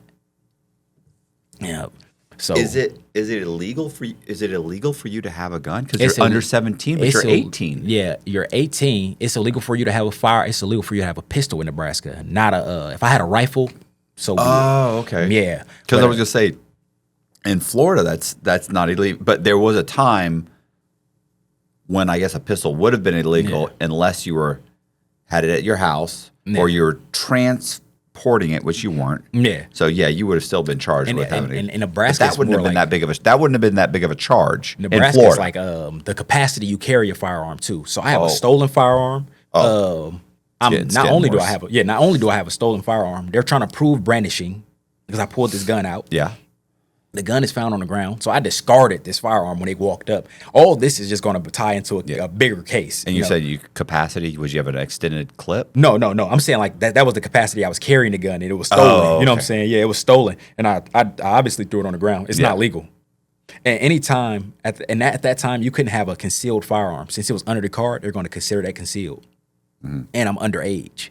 So I'm facing a felony. They are putting all this together like, hey, he was about to shoot this gun at us. But I ended up beating the gun charge because my prints wasn't on it. And they're like, how are you going to prove that it was him with the gun? Yeah. Nobody had proof that there's it was 150 me. kids at this party. We're all standing out. It's not just my homies standing out here. We're like 20 deep. So it's 20 of us. You're gonna have to prove that it was him out of 20 and then him out of 100 because there's other people out here too, standing across the street. You know, it's a party. So I beat this charge and I get charged with 2 misdemeanors: resisting arrest and obstruction. Resisting arrest is a misdemeanor? Yep.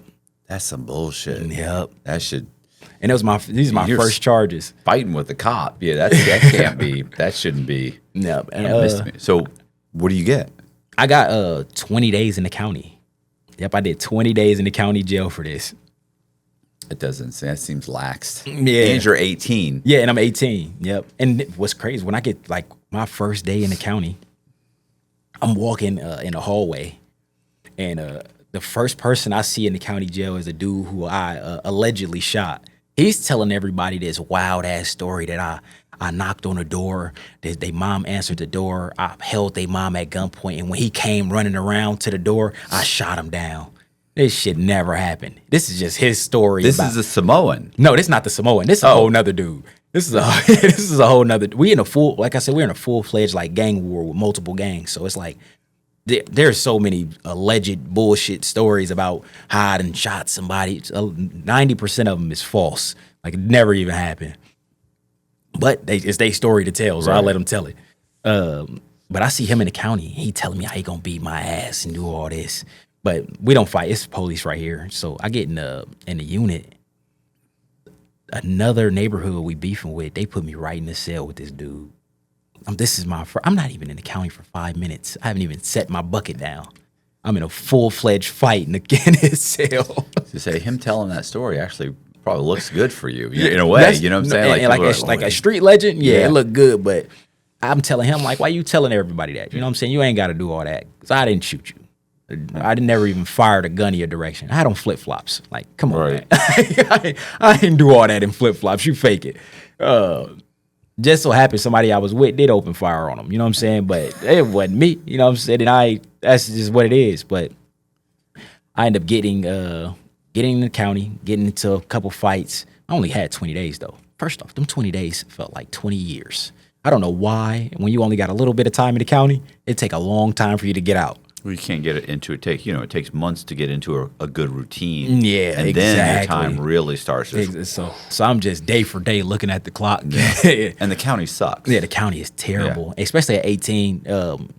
What I would say, like compared to like the county and my other experience in prison, is the county had like no guidance, no role models. You either playing chess or you playing basketball. You're playing cards. Like everybody in here is fools. Yeah, pretty much. Everybody. I was gonna say when I was in. It was basically, it was all federal. It was a U.S. Marshals kind of a holdover. They have like a contract. With certain, so they don't have enough of them everywhere. But I remember everybody there kept saying, man, I just want to get sentenced to go to prison. I just want to, and I didn't understand that. I kept thinking, like, prison's got to be worse than this, right? Yeah. And I even said, so at some point, I said, hey, man, why does everybody keep saying that? I said, like, why would you want to go to prison? And the guy, there's this kid, Jeremy, and he goes, are you serious? He said, bro, prisons, it's like a little city. He said, listen, I'm going to get there in the morning. He said, and by 4 o'clock count, I'm going to have an ice cream. I'm going to have, I'll have shower slides, ice cream. I'll have my lock. I'll have this. I'll have this. Yeah. Just started naming off everything he was going to have. He said, before 4 o'clock count or that's something for along those lines. And I just remember thinking, like, you have ice cream? Like, I want ice cream. I want to get sentenced. And he was like, nah, man. He started explaining, like, they got this on the yard. They got That's this. how they you do it, go outside too. because we hadn't been outside in months. You got if you did go outside, it was like the little rec area with the vents. It's a 30-foot wall all the way around. You can't see. Maybe if the a sky, bird might fly over. You're like, a bird. Yeah, that's it. Clouds. You're excited about clouds. Yeah, with barbed wire all around it because somebody jumped up on the basketball hoop one time and actually got out of the building and got caught in the parking lot. So they had to, But I get to the county. I only do the 20 days. I end up getting out the county. It really wasn't much. It wasn't enough to make me change what I was doing. I'll say that. Because immediately I get out the county. I was so impatient for my mom to come get me from the county. I start walking. I walked through damn near every neighborhood I had a problem with to get to my mom's house. I finally get home, and my first thing was, I need a gun. Like immediately. So I call my cousin. Hey, I just got out the county. You know what's up? My cousin bring me a gun. I'm back in the streets. And I'm not necessarily the dudes we was into it with before 29th Street. We're not necessarily beefing with them like that, but it's just one dude in particular. I'm like, when I catch him, I'm getting his ass. And they throw a party in their neighborhood again. This is what in Omaha, that's what people do. They throw parties. So they throw this party, and I show up to this party with one of my cousins, and he's sitting in his mom's car. So we see him. I let one of my other homies out the car so he can go into the party. And I don't remember if he was going into the party to scope it out or if he was going to party. But we let him out, and we pull right up to his mom's car. And my cousin gets out and leans in the car right into his face and start trying to, she's trying to kill him. The gun jams, though. So he throws this car in reverse while her arm is still in the car. He damn near take her arm off, throwing the car in reverse. He backs the car up, flying down the street and hit another car. We don't know if it was gunshots or if it's the crash. Mm-hmm. So we just pull off. We kind of pull off slow. We get a block over, and we sitting at the stop sign, and I'm asking her, like what happened? She's like, man, my gun jammed up. So while we're having this conversation, I see headlights in my back mirror. They pull up right next to us in the same car, back end smashed in and everything. Pull up right next to us, lean in my car, and open fire on us. I'm in the passenger seat. She's in the driver's seat now. They open fire on us, and I got two of my little cousins in the back seat. Nobody gets hit. What's crazy is he had to shoot like 18 times. Nobody gets hit, though. I don't know if he's shooting blanks or if he was shooting at the ground, but from our angle, they in a truck. We in a Impala, like a 2009 Impala. He's leaning in the car, shooting. Nobody gets hit. I jump out the car. As they pulling off, I jump out the car and start shooting back. But we drive off. We leave. Now this is our like last run-in with them. Serious run-in outside of like seeing each other at the store and, shit like that. But we're still into it with these dudes who shooting up my grandma's house. So my grandma's street, they're calling it the jungle at this point. It's nonstop shootings going up and down the street. And before my grandma lived there, this was probably a nice neighborhood. Like, my grandma come over here with all these badass grandkids, and now we're having full-blown shootouts in this neighborhood. You can't come into this street. You can come into the street on this end and go out of the street on the other end. There's a cop that live on the block behind my grandma. He doesn't even know if he want to stay over here. This is just nonstop shootings over here. The police is over here riding through here every day now, and dudes is riding through here to see if they can catch us. We're on top of roofs over here. We're coming out of backyards. Whatever it got to do to catch who's coming on this block. We're looking in every car. We didn't turn my grandma's neighborhood into our neighborhood now. It's like we got our whole gang over here just sitting around waiting to see if somebody gonna come over here. Because now in our minds, we protected my grandma's house. Her house has been shot up like 4 or 5 times now. Really, you're bringing the heat yeah. on it. Yeah, because they're looking for us. And really, they're not even looking for me. Nobody really has a personal problem with me. They got a personal problem with my cousins, though. And since I feel like I got to protect my cousins, I'm over here with a rifle. Right. Yeah, I'm waiting for anybody that come through here. And that's going on for months at a time. We finally, at this time I'm broke, flat broke. I'm not selling drugs. I can't get a job because I got these 2 misdemeanors, fresh misdemeanors. They're treating me like I just did a murder or a robbery or something. Right. I got resisting arrest and obstruction. I can't get a job at a factory. So I'm 18 years old. I don't really have no income coming in. I'm trying to figure it out. I'm applying everywhere. I'm signing up for school. I end up getting accepted to San Diego Mesa. This is like in August. I get accepted to San Diego Mesa for a program that was basically going to lead up to me working for Amazon. This is when Amazon is going big. Mm-hmm. Like, Amazon is not huge yet, but it's big. And what year is this? This is in 2012. Okay. This is in 2012. At least it wasn't, I would say to my knowledge, Amazon wasn't like it is now. Right. Amazon was not this $1 billion company. We get to my grandma's house probably like beginning of October. And my cousin is a little fishy. He a little weird. It's a different cousin I got. He's showing up every now and again. And it's kind of odd because we never see him around. Mm-hmm. And he's got this thick ass laptop with him all the time. In my mind, he's the cops. Like I keep saying it. Like, why he keep coming over here?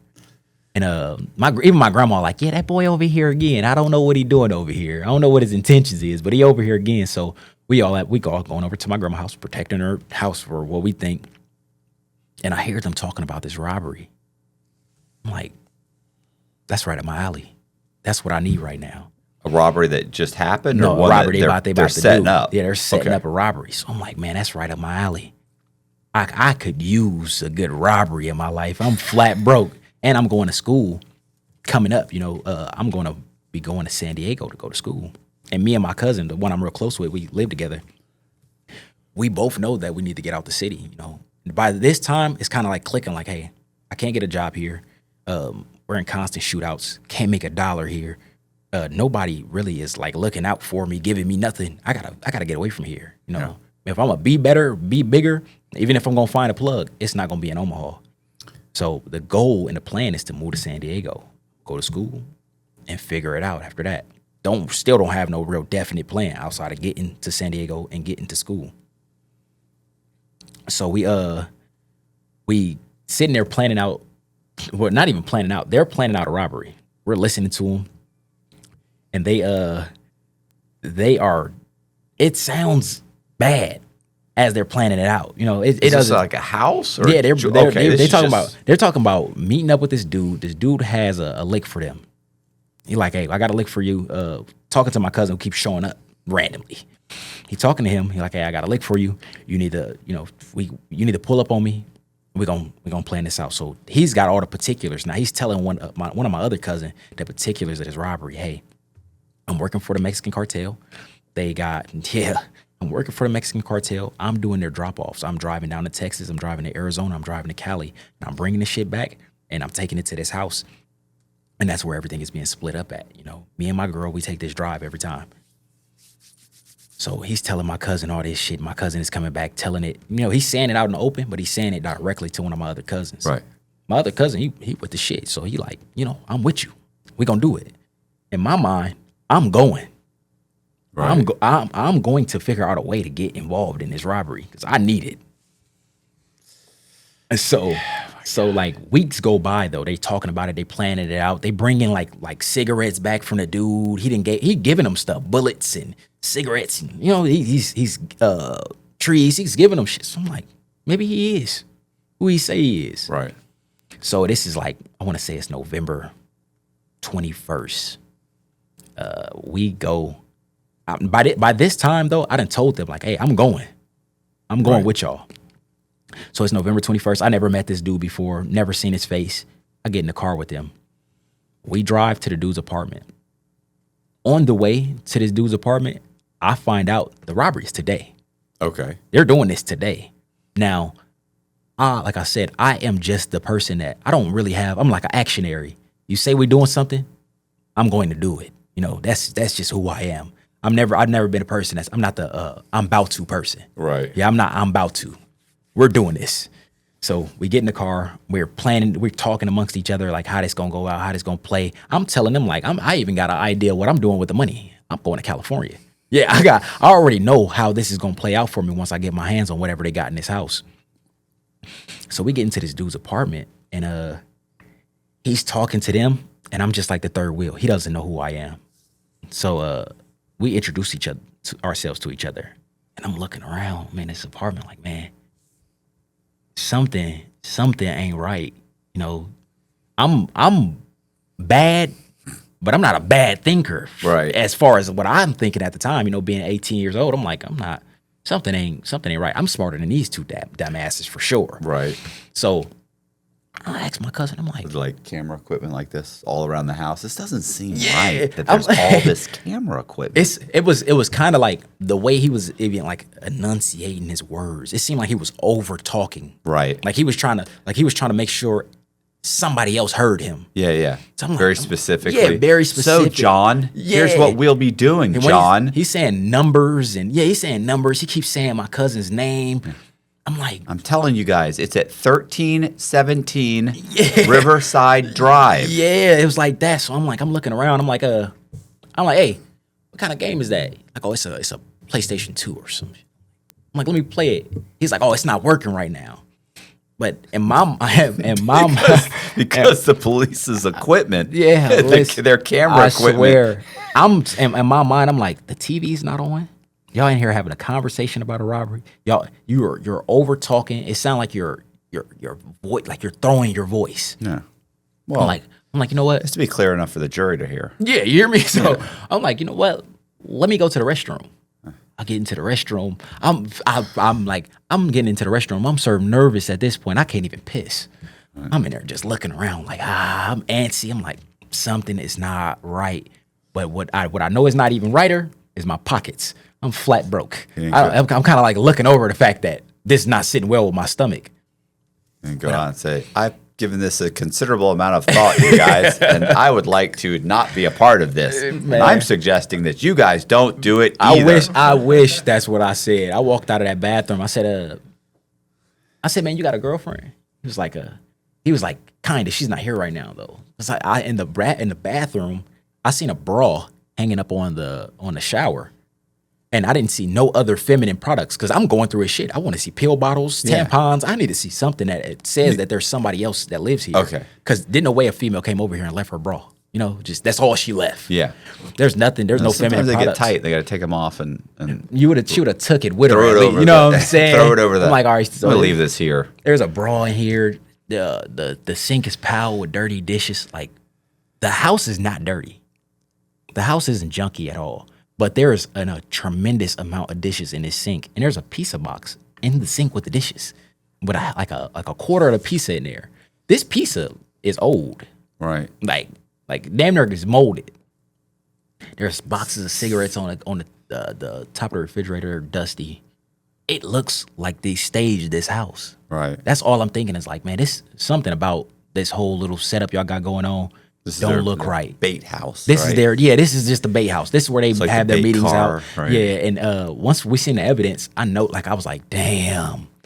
Everywhere I'm looking where I'm thinking it could be a camera at, I'm literally looking right in the cameras in it. I'm like, man, that looks like it could be a camera. I'm on the camera like this. So it's like, I just knew it. I had that gut feeling this whole time. So this dude, he starts getting real specific with me because they've been meeting up with this man for a month now. Mm-hmm.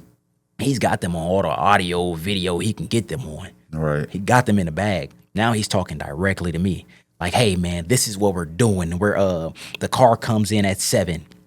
We got you guys a car that you can pull up at. We're going to do this robbery approximately at 9:30 p.m. This is how he's talking. Mm-hmm. He's over elaborating on this robbery. So I'm listening like, all right, cool. I'm in my mind, just shut the fuck up. I keep saying like, all right, bet. Like I'm trying to just get him to stop talking. But that's not getting him to stop talking. He's just agreeing with me and keep going, explaining it. Make sure it's real thorough. Yeah, this is how much product is going to be in the house. This is where it's going to be at. This is how many people are going to be in there. And all you got me on audio and video saying is, yeah, all right, bet. Yeah, cool. I'm just agreeing with everything he's saying. So eventually he stops talking. He gets on the phone like he's talking to his girlfriend. He lets her know like, hey, we're about to head out and we're going to be headed to the parking garage.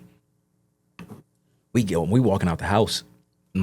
Before we even walk out the house, my cousin is telling him like, hey, you ain't really gotta say much to him. He gonna handle his business. This is what he do. This is talking about me. My cousin don't even know me like that. You know, he comes around every now and again, and it's not helping me at all. But now he's saying it to make this dude comfortable with me because I'm a new face. He's never seen me before in this month and some change that they've been planning out this robbery. So we get outside and my cousin Ty is like, so what we gonna do? We standing outside these apartments. In my mind, I felt like it was a dumb question. We're doing this. Right. Yeah. What you mean what we gonna do? He like, you think he the police, huh? He was like, I seen the way you was looking at him and the way you was asking him questions. You was looking around too much. You think he the police? I said, I do. I think he the cops. He said, so how we gonna get away with it if he the police? So we're gonna shoot our way out of there. We're gonna get whatever they got in there on that counter. This is bad. Yeah, I'm an 18-year-old idiot. Yeah. I have no idea. I'm living in a movie at this point. Right. And it doesn't make it any worse that I have no money. If I was the driver of the car, I wouldn't even have money to put gas in it. Mm-hmm. Yet we're doing this. I don't care if I gotta go in there and run pockets and get enough money to get me a plane ticket. We're doing this. So we get in the car. We got this hospital called Bergen Mercy. We drive across town to this hospital, Bergen Mercy. Once we get in the parking garage, he like, that's the rental. Go into the rental and get the keys. The keys are on the floorboard. So my cousin is in the car with the undercover, which is he's an undercover. One of my cousins is in the car with him. One of my cousins is in the car with me. He gets out the driver's seat. I get out the passenger. something told me not to walk up to that car. I'm watching the undercover the whole time. So I'm watching him real close, and I see him walking the opposite direction of the car. They're walking to the car to get the keys because we're all supposed to be getting into this car to do the robbery out of. I stay by my cousin's car while they walk up to the car to get the keys. I see him lift up his shirt and say "Bravo." It's like as soon as he said the words, flashbangs start going off, doors in the parking garage start opening on cars, van doors, truck doors. What the it's police jumping out from everywhere. This like we in the lower level of the parking garage. The wall is not that tall. It's probably like a 7-foot wall. You know, that's blocking us in the parking garage. So I take off running. Well, we all take off running. Of course, it's the police, but they are in the kind of like cornered in the parking garage where the car was at. They know where that. They have all the exits. They got they set it up so that nobody can get away once we got to the car. But I never walked over there, so I'm at the wall of the parking garage. Like I said, I'm athletic. This wall is like a 2-foot wall to me. I jump right over this wall onto the street and take off running down the street. I hear dogs barking, engines starting up. When I go to turn around and look, there's cars flying out of this parking garage to come get me. The way Bergen Mercy is sitting, there's this big ass main street, South 72nd. I am jetting down the center of South 72nd with Tahoes and Suburbans behind me. I'm running for dear life. You got cops hanging out the window screaming, "I'm going to shoot you if you don't get out. I'm going to shoot you." I done cut across the street. They can't really catch up with me, but I hear the gun cock back, and I just get on the ground. I'm like, damn, they really about to shoot me. I get on the ground, they jump out, they beat my ass, throw me in the back of the truck. I'm bruised up, body hurting bad. We get to the parking garage, they sit me down. I remember one cop asking me, he said, "What's your name?" I was like, "Man, my name Hughes." He was like, "No, sir, we need your first and last name."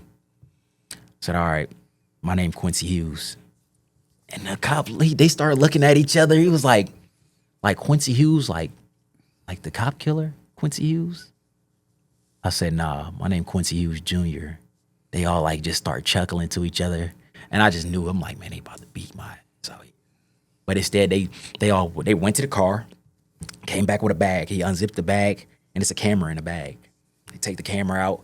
These dudes is posing. Like, everybody's getting a turn posing with me. Right. Like, "Oh, yeah, we call Quincy Hughes." Like, I'm like, bro, I'm just his son. Right. They're treating me like a celebrity out here. They done cocked my hat all to the side. It's like, it's getting ridiculous. I'm out here for like 30 minutes having a photo shoot. I'm sitting on a crate. Every cop is getting next to me, taking pictures. They take a group picture with me. I'm just like, man, this is some bullshit. I didn't want to tell them my name for nothing. And once I got to the county jail, I wouldn't say nothing. So when they checked me in, I was supposed to go to Douglas County, but they took one of my cousins to Douglas County. So instead, they took me across the bridge to Iowa, to Pottawatomie County. And when they checked me in, they basically like just dropped me off. The U.S. Marshal just dropped me off there. And so it was the ATF, the U.S. Marshal, FBI. They had all the task forces there to take us down. Okay, so this wasn't even local. This wasn't local police. This is the feds. Yeah, because a lot of times the local cops will grab you and then they... No, so it was a federal sting operation. Okay. Yep, so this is what they're doing in our city. They was at the same time they was doing it in Chicago, I want to say Mississippi and like Arkansas. They're reverse stings. Yeah, the reverse sting operation. So... this is the one that I've mentioned this before, where they're doing this over and over. They're basically not in your case, by the way, but they're basically creating it's entrapment, right? Yeah, not in your case. And that's how we was. Yeah, I swear the way we were fighting this is entrapment. Yeah, but it was entrapment for my two co-defendants. Yeah, in my case, I volunteered. Right, yeah, right. So when I get to the county, they just drop me off. That they don't have they have them on record because they're under investigation already. They've been meeting up with this dude for a month. Mm-hmm. I'm just a new face. So when they drop me off, they don't give my name or nothing. They just give me an inmate number. They send me into the county. My first court date, I didn't even have a name. I just had a case number. So they read their names, their case numbers. They just read my case number. I won't say a word. I won't make a peep in here because they don't know my name. All they keep saying is my case number. So I'm like, all right, I'm in the clear. They're going to have to send me home because they don't know my name. They don't have all the information. That's not how the feds work. That's not how the feds work. Just keep you. I got to like my third court date and was like, all right, man, my name is Quincy Hughes. But yeah, they charged me with possession of a firearm. Not resisting arrest. Possession of a firearm, conspiracy to possess and distribute with the intent to deliver. So I got these charges because this is just a robbery. exactly. So, but They're hitting you for the pretend drugs. Yeah, for the pretend drugs. So we got that you were gonna get. Yeah, exactly. If this happened, If this happens, okay, so it's 8 keys of powder and 8 keys of ice. We got 8 keys of powder, 8 keys of ice That didn't exist. that does not exist. Right. So this is what they're charging us with. So we get to the county. I'm facing all this time. We get There was also a nuclear weapon too. Yeah, that's and how- a nuclear weapon. Yeah. And throw in there 2 bombs and a fighter jet. There was a fighter. We were gonna get a fighter jet too. Oh, okay. And when I see my attorney, I keep telling him like, hold on, possession with the intent to deliver. I never possessed drugs. Right. I'm smart enough to know that. I never possessed anything. When they caught me, I didn't have nothing on me. I didn't have a firearm and I didn't have drugs. Man, my attorney basically told me from like as soon as he seen me, like, hey, based on your name, the history of your name, the history of your dad with the police, you're not going home. Like, it's like he sold me out before he ever even asked me what happened. He let me know, like, you're not going home. And he asked me, he said, how much time you willing to do? I had to make up a time on the spot. I'm like, I guess 5 years. He was like, yeah, you're probably not going to get nothing under 10. Are you willing to do 10 years?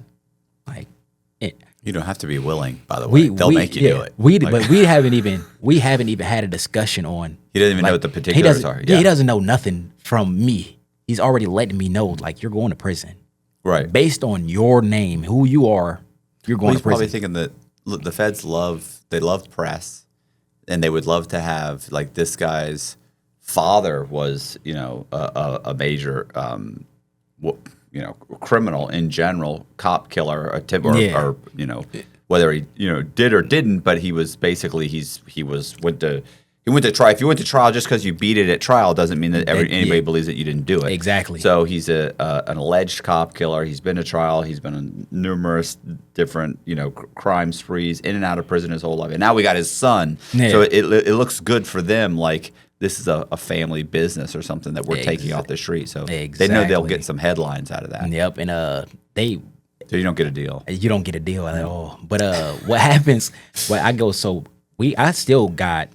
was sitting in the county for 2 years fighting this case, and I wasn't even fighting my case as hard. I was just trying to prove that I didn't have any drugs, Right. and I didn't have a gun either. They found a gun later on in my cousin's trunk. That how there's 3 of us and there's 3 firearms because they both had guns on them when they got caught. There was an additional gun in my cousin's trunk. They just charged me with it.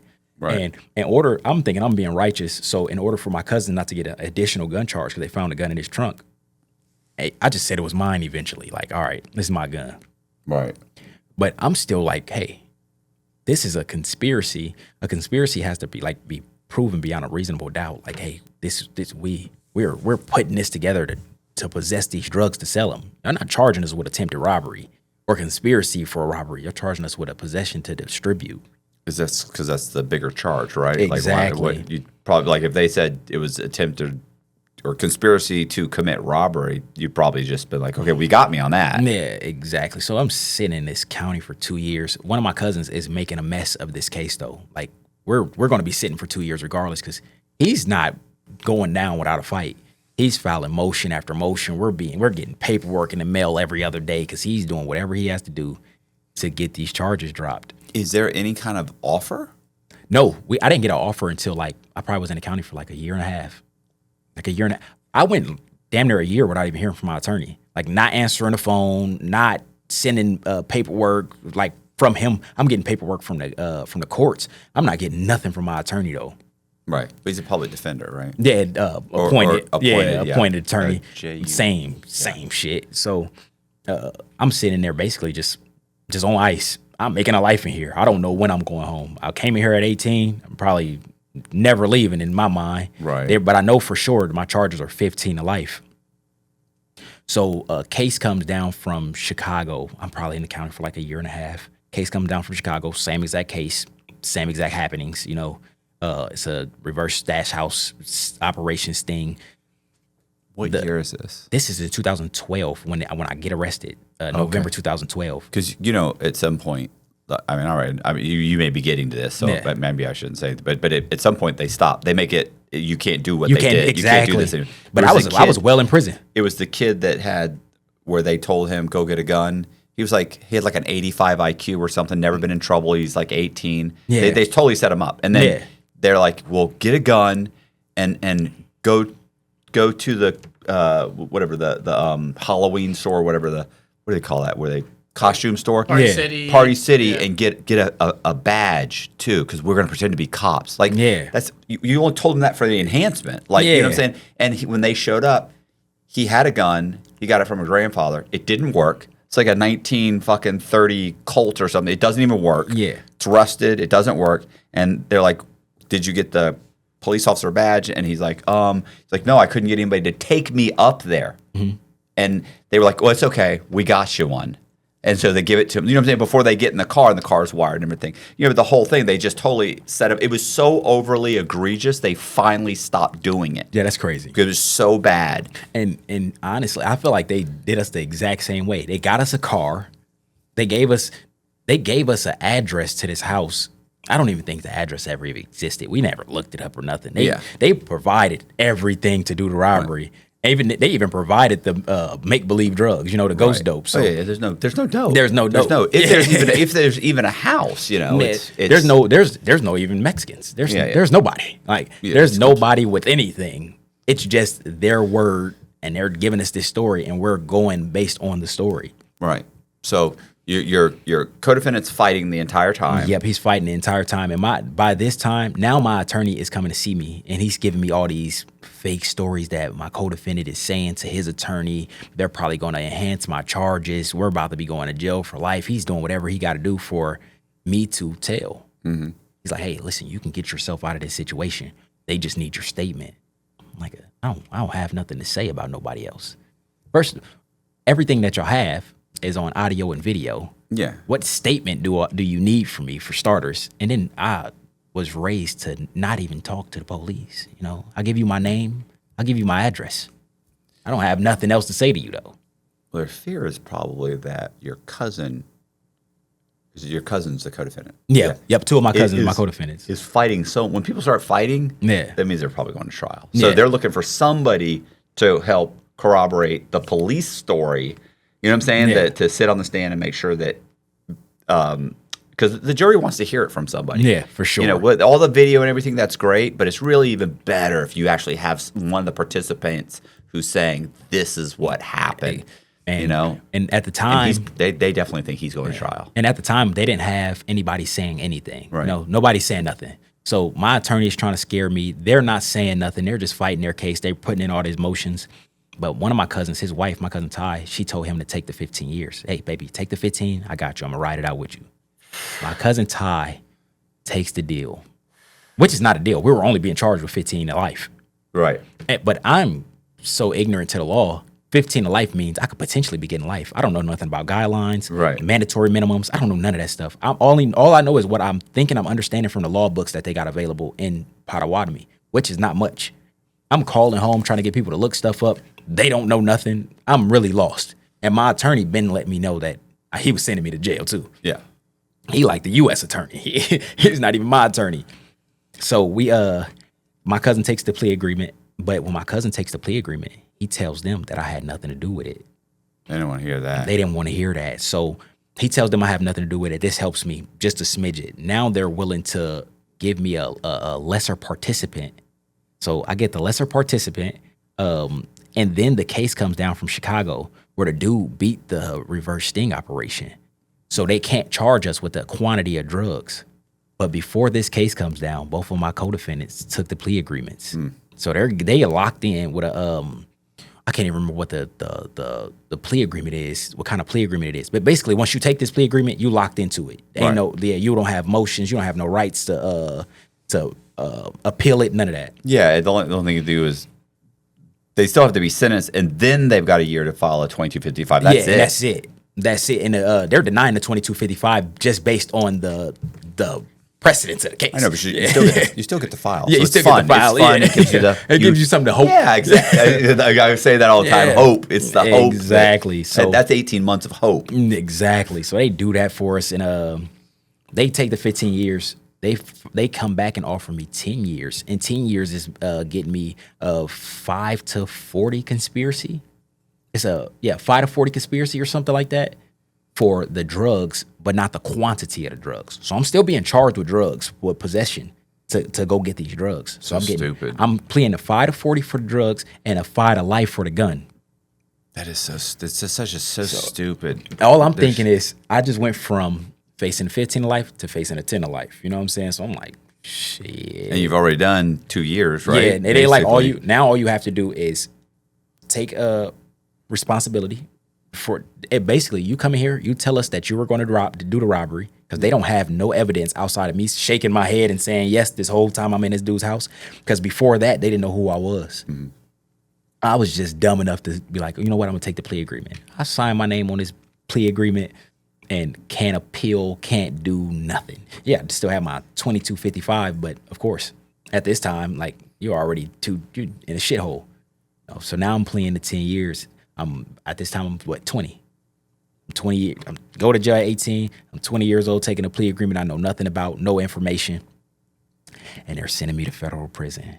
And you already said it was 2012. Is it still 2012? No, it's 2014. 14 by now. Yep, it's 2014. I take this plea agreement. Oh yeah, it's not like there's the First Chance Act. There's None nothing. You're There's doing 85%, and I mean you could get a little halfway house maybe. Yep. But you got a gun charge. They don't typically like to give. I ended up getting a year. Oh, of a halfway year? house, but Trump was in office. Of course, I got a year. What the fuck, man? I got 7 months of halfway house. Well, I mean, they approved me for a year. I think I actually got approved for like 7 months or 8 months or something like that. Once I finally left. I mean, I got approved for a year. Yeah, exactly. You get approved for a year. That don't mean you're getting a year. I actually got like 10 months. Yeah. And then went into the counselor's office to tell them, like, I just fill out something to get someone to mail in, like, what they were mailing in so I could wear clothes out. And they were like, oh, yeah, you're not leaving at that time. And I went, no, I am. They go, no. Oh, no. Didn't they tell you? No. And I'm like, didn't they tell me? Like, I'm just telling my mom I'm leaving in 2 weeks. Like, and I got to tell my mom it's 3 more months. Yep, that's them. That's how they do it. Fucking assholes. That's how they do it. So, did you take RDAP? I did take RDAP, but I didn't get RDAP because I had a gun charge. Yeah. But I went from the county. I went from Pottawatomie County. Went, of course, before you get to CCA. This is when CCA Leavenworth was the thing you go to before you get to the feds, or at least in the Midwest. They sent me to CCA Leavenworth after I went to all these little ass counties. I get to CCA Leavenworth, and it's like gladiator school in here. As soon as I walk in, they're carrying people out for fighting. You know, I'm like, damn. Like, this is how we're starting this off already. This is a medium. No, CCA Leavenworth is a transit center. Oh, okay. They got a contract with the BOP, so it's nothing but federal inmates in here waiting to go to prison. And I think they got state inmates in there too. They just wasn't in the mod I was in. Yeah, they keep them separate. I was in a geo facility for a couple weeks. Like, and you would walk down the hallways and you could see the guys they had there from like California. This is 18 years ago. Mm-hmm. The guys are playing fucking PlayStation and shit. They're wearing sweatpants, playing video games, and I'm like, what the fuck is going on? They have a big so it's like, it's horrible. Yeah. Horrible. Yeah, they didn't have none of that shit by the time I got there. TVs, they got little TVs they can have. They had the shower in the middle of the floor. You got a radio. That's about it. And you got the yard. Your plastic radio with the clear plastic. Yeah, the best thing we had going was the yard. You know what I'm saying? Now I can go outside. I've been in the county for 2 years, just 2 solid years. I can go outside. I'm trying to get out there every move, and I only got into one situation in CCA Leavenworth. They used to play this song. This song was big as hell at the time. Young Thug and Rich Homie Quan. The song is called Lifestyle, and they played it on the radio every 2 minutes. It's like they play a song and then they play this song, and I was pissed because everybody's walking around singing and it's like playing in my head repeatedly. So I'm telling people, like, hey man, y'all need to shut the fuck up. This song is trash. It's not even a bad song, but when you play it 1,000 times, it's a terrible song. So one of the old dudes, he took offense to it. We get out to the yard. We playing basketball. He's getting a little extra aggressive. He throwing elbows and since the song, All Bloods is in his song, he think since I don't like the song, I'm a Crip. Right. So we playing basketball and shit, and he disrespect me. Like, yeah, crab ass nigga, something. I'm like, I looked at him, I'm like, what you just say? He like, you heard what I said, blah, blah, blah. I'm like, hey, I'm not a Crip. Right. But once we get inside, say we're gonna step in the room though. Since you thought I was a Crip, He like, yeah, whatever. But now they deep. You know, they all from Kansas City. I'm guessing. I don't even know where they would end up being from. But when we get to the room, we fight. It was nothing. He was old and washed up. He couldn't really do nothing with me. We fight. It was over with. You know. Now everybody cool with me. You know, they know I'm standing my ground, and now they know where I'm from because one of the older white dudes from Kansas City knew my people. See, like, man, that dude from South Omaha, he not a Crip, bro. Y'all tripping. I be up there with his peoples. He not a Crip. Now I'm cool. You know, everybody cool. They fucking with me. But I end up leaving like 3 days later and go to Leavenworth. Where is your dad at this point? Is he? My still dad in is out of prison at this point. Okay. So right before I went to prison, my dad got out of prison. But we don't have the best relationship because my dad got out of prison under the mindset that he was going to be a dad. You know. Right. Now, don't get me wrong. It's not like I looked up to my dad. My dad was my superhero when I was a kid. So when he got out of prison, I'm obviously respectful, but I never had a male role model or no male father figure. So you're not going to get out of prison and be my male father figure now. So we're bumping heads. So the best he really could have helped for was some kind of a almost like a friendship or but telling you, hey, do this. You need to do this. You need. I remember I got kicked. I had a water bottle just like this, but it was full, and I was on the stairs. We at school, and I throw the water bottle at one of my homies. I'm on the top of the stairs though. My homie at the bottom of the stairs. This is how we played. We fuck each other up. So I throw the water bottle, and the water bottle busts on the ground. Just so happens the principal was walking up to where I throw the water bottle out, and the water bottle explode all over the principal, and I get suspended. It's my senior year. And when they called my mom called my dad. My dad called me talking aggressive. You getting kicked out of school? It's your senior year. I'm like, who the fuck are you talking to? Like, this is that simple. Like, bro, I don't know who you think you're talking to, but this ain't that. Like, I don't do the father figure shit. You don't call me talking aggressive. You know who the fuck I am. I do this. He doesn't. I know in my mind, he has absolutely no idea of my mindset and the things I've done to other people. Right. So I'm telling him, you might be tough and all that good shit, and they telling stories about you, but I'll fucking kill you. Yeah. Yeah, whatever you think you're going to do to me, I'm willing to do to you. So now, in my mind, we got an issue. Like, when I see you, it's an issue. He like, this is my son. We go, you know what I'm saying? This is nothing. But I'm not thinking like that. Eventually, we end up talking, though. Before we ever even seen each other, we was cool. Like, this is my dad. We was cool, but we did not have no real, like, solid father-son bond when he first got out. Right. We just love each other. Of course, I'm his son, you know? That's it. We talking on the phone and shit. He's trying to give me advice because I'm obviously, people are calling him about me. Like, hey, your son is in the streets. Your son doing this. Your son doing that. So he's trying to, like, coach me and preach to me that I need to get out the streets. It's too late for that shit, though. I get out the streets and I'm still out here. Somebody gonna kill me because I'm off guard. You know, so it's like, I'm not hearing nothing he got to say. But he's out. I go to jail. All he could do now is kind of like talk to me while I'm in the county jail, keep my head up. You know, them people gonna try to come talk to you. You know what's up. Say shit to them. But he don't got to tell me that, you know. You putting money on your books, like one, and now you're in Leavenworth. You go to Leavenworth. I go to Leavenworth, but even in the county jail, my dad was like, he was looking out as he could. My dad just got out of prison. You know, he taking care of himself too. So my dad, the concept of like helping me out was, hey, you can buy hygiene. As long as you got hygiene, you got enough willpower to hustle. You figure out how you gonna make money in there. But I'm gonna make sure you get $40, $50 here and there, so you can buy soap, lotion, toothpaste. Yeah, exactly. So he didn't have 300, but he can't send the 350 or whatever the max exactly. is. So and in his mind, nobody sent him shit. You know, didn't nobody take care of him while he was in prison. So you're like, if I figured it out, you can too. You tough, ain't you? You know what I'm saying? So that was his mindset. So he wasn't just like spoiling me while I was in prison or no shit like that. I'm spoiling Zach. Spoil Zach. Yeah. I got a buddy who calls me like he says he calls me once a month. Yeah, it's getting to be about every 2 weeks. He send me some money. It's like, this is getting excessive. I got a homie right now. He texts me every day and be like, hey, you can send me a Cashapp real quick? It's his money though. He just uses my Cashapp in between and be like, hey, I need $50 sent here. And he's like, bro, don't you know I got a fucking life? Yeah. I can't just stop what I'm doing and send you a Western Union, send you a Cashapp. I'm not your woman. But yeah, I ended up going to Leavenworth. On my first day in Leavenworth, it was like a real eye opener. Like, oh shit, I'm in prison, and I'm not just in prison. I'm in movie type prison. All right. Like, Leavenworth, at least in 2014, when you walk in, it was smoldering hot. It seemed like all the showers must have been on or something because it's steamy as fuck. It smelled like Like, it smelled like a raw fist fight in here. Like, Leavenworth was crazy, man. And you see all these dudes standing like in separate sections of the floor. The cells is straight up, and I was in a B upper, so the cells are in the middle and they're facing outwards. So you got the hallways is on the outside and the recreation area is on the outside. You know, the TVs is up against the walls and shit.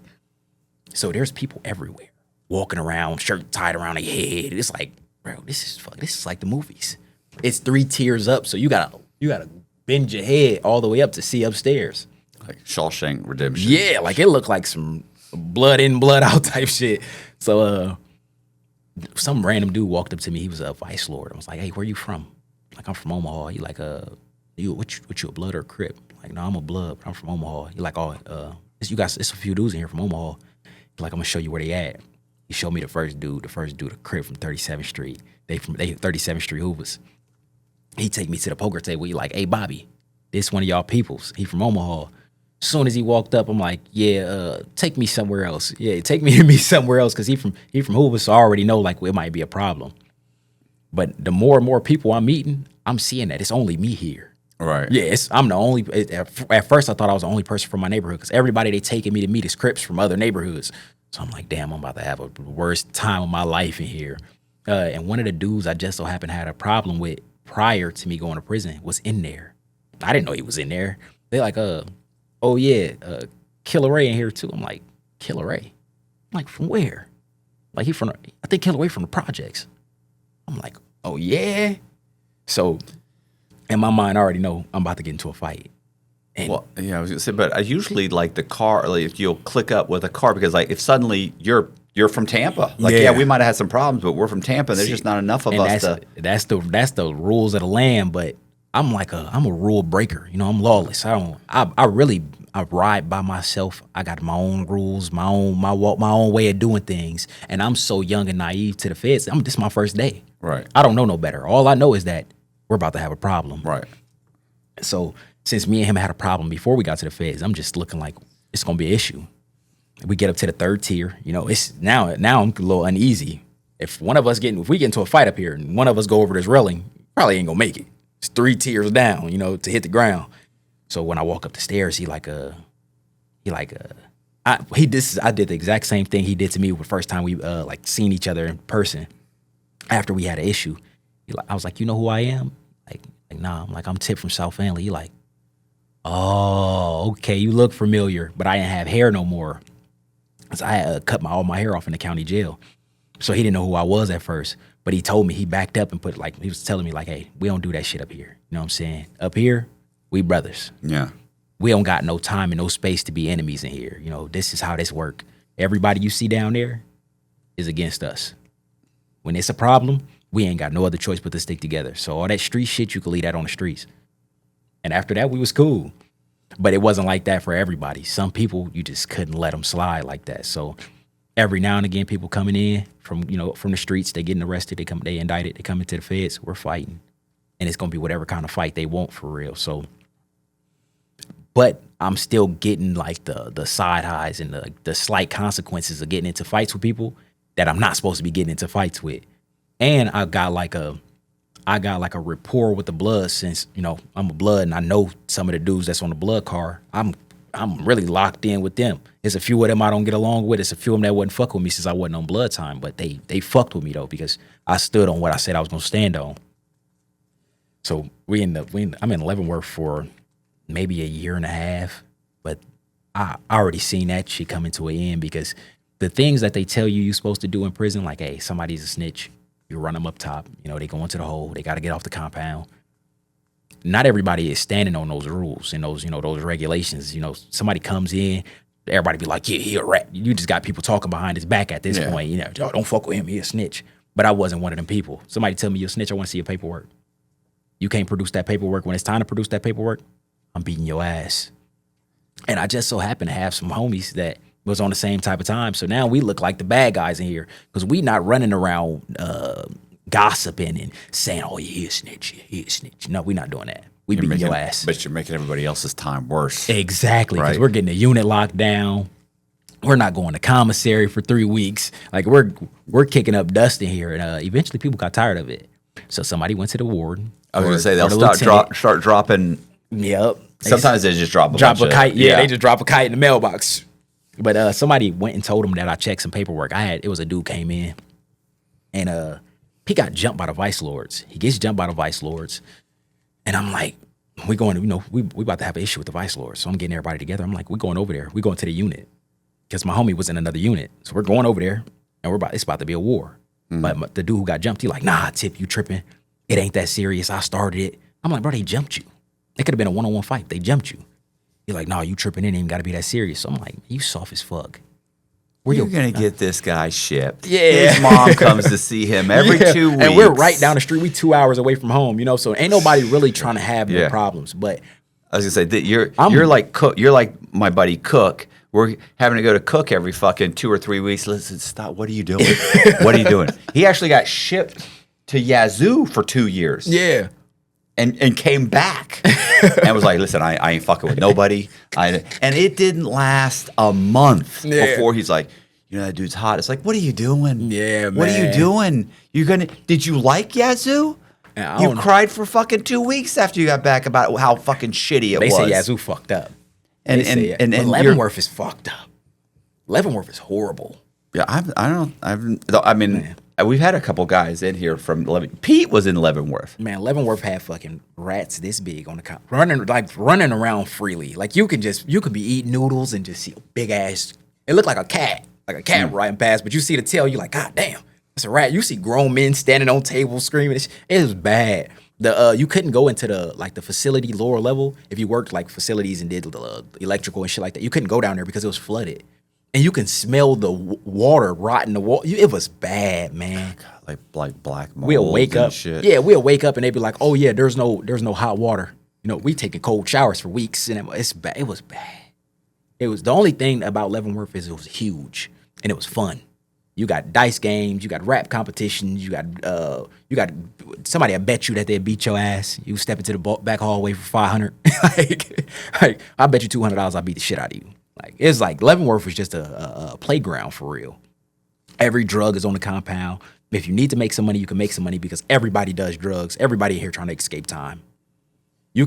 I can buy some K2 on B lower, take it up to B upper, and make a profit. Like that simple. Have my mom send me $100. I'll go downstairs, buy some K2, walk upstairs, make $150. I'll do this all day. It was like a big ass playground for adults. Yeah.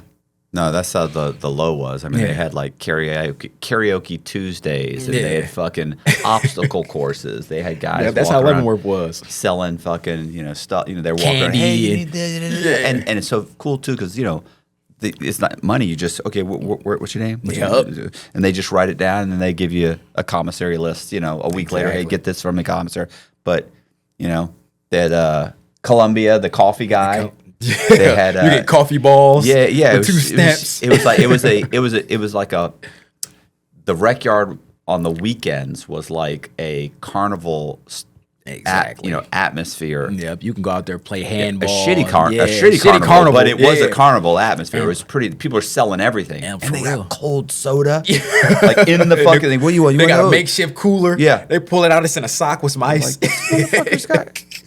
No, we had guys like literally because we had they got the leather craft right. Yeah. So literally they would take apart a pair of pants. Obviously they're making weights out of them. Yeah, for sure. But they would make an actual cooler out of them. So the guy could scoop up shit in the cooler with a strap, and he could have probably, I don't know, maybe 10 or 15 sodas in there. And then, of course, he's got another one that's got soda. So he's able to, so they're always cold. Yeah. And he would tell you, too, like, listen, I just put the Cokes in there. They're warm. Yeah, that's how I'm sorry, was. but I got Diet. I know I got Dr. Pepper. You want Dr. Pepper? They're cold. They've been there hours. He's like, they got a little makeshift. They had he sold like Jolly Ranchers, but the Jolly Ranchers was melted down. Yeah, in the middle of like some Starburst or something. Yeah, they make their own candy. Great. They make sucking. It was great. We had the guy that they're deep frying shit in the trash can with the stinger, and you eat it, and you'd be like, I had a hibachi grill in my cell. Some of the best fucking shit I've ever had. Every cell I get, I would flip the mattress up, scrape all the paint off, get some alcohol from one of the industry guys. Basically, like I'm cleaning all the paint off so I could put candles under it and heat the bunk up. I'm frying rice and chicken and mackerel on the bunk. It's insane. Yeah, it's insane, get Colby. crazy. I mean, you walk through there, you're like, this isn't happening. People will pay me to put their pizzas on my bunk. Like, hey, Tip, cook my pizza for me. Toast the bottom of it, put a bag over it, melt your cheese, send it out the door. I'd have made $5. The mob guys would make like finger food. They'd walk around with like a plate, like, Cox, come here, you gotta try this. I'm like, I'm trying to lose some weight. Stop it with that. You know, and you're like, this is fucking insane. Yeah, so especially from going from the county, I'm a kid get there at 18 to being fresh in such a big, wild environment like Leavenworth. It was definitely a different type of ball game. It was crazy. So we didn't have I didn't grow up with like older homies and a father figure or nobody that like really give me no guidance. I'm learning everything as I go, step by step. I'm learning from every mistake I make. Mm-hmm. So getting to Leavenworth really didn't make it no better. Right. This is just a bigger place to make mistakes. So even with gang rules and politics and what we supposed to do and what we not supposed to do, I'm learning this as I go. So they're having a meeting about me probably like every 2 weeks. Yeah. But eventually somebody got me put out of Leavenworth for checking to do paperwork and extortion. Right. Why extortion? Were you extorting someone, or it was a misunderstanding? One of my homies. You have a lot of misunderstandings. Yeah, you know what I'm saying? Right. One of my homies was extorting him, and his girl was sending my homie money. But he was like, hey, Tip, I need you to go to the store for me. I'm going to have somebody send you the money, though. He had a girl send me the money. So, I want to say like 200 or something came to my books. I get the money, I go to the store, I'm not thinking nothing of it. Later on, though, this is used as the basis for me extorting this dude, because the money, she done sent money to her boyfriend, she done sent money to the homie, and then now she's sending money to me. And when they say I'm extorting them, this is the person I'm supposed to be extorting. Yeah. They got me up out of there. They got me, even though I was on his ass, because I felt like he was soft. They jumped you. You didn't want to retaliate. You soft. So eventually it got me up out of there, and I got shipped to Pekin, Illinois. Was that a medium? That's a medium. All the prisons I was in was mediums. So I got shipped to Pekin, Illinois. A shit show. To me, it was something I never seen before. Pekin clean. It's a well put together prison. Coming from Leavenworth, Leavenworth is like being in. I heard it was like looks like Shawshank Redemption. I was just finna say that, like Shawshank Redemption. It's fucked up. It's dark. It's musty, muggy. It's a killing field, and you never know when somebody might die in Leavenworth. Leavenworth was getting a little rough. But the only people that was killing people was like the Mexicans and the white boys. The Mexicans, I don't know what was in the white boys' water, if they were drinking something different than us, but they would kill a motherfucker at the drop of a dime. They did not give a fuck. If you hear like on the intercom, the police is running in the unit, they cold blue and none of that, it's the white boys. They just stab somebody, they done beat somebody half to death. This is what they do on a regular basis. Or the natives. The natives fuck each other up too. They get drunk and they kick ass. But I get to Pekin, and Pekin is, of course, it's in Illinois. These are all Chicago gangs here. So it's different. It's a lot of structure. It's a lot of politics. It's to me, this shit's soft. Coming from Leavenworth, where you do something wrong, you get your ass beat. You do something wrong, you fuck around, get stabbed after the 3 o'clock move. You know what I'm saying? Like, Leavenworth is getting rough. And Pekin, it wasn't like that. So it just didn't sit well with me. So I'm causing unnecessary problems in Pekin. I'm in there causing havoc, especially amongst like my people. So I get there, and none of the gangbangers, none of the Bloods and Crips is on Blood and Crip time. They on state time because it's all Chicago gangs. So everybody kind of divided.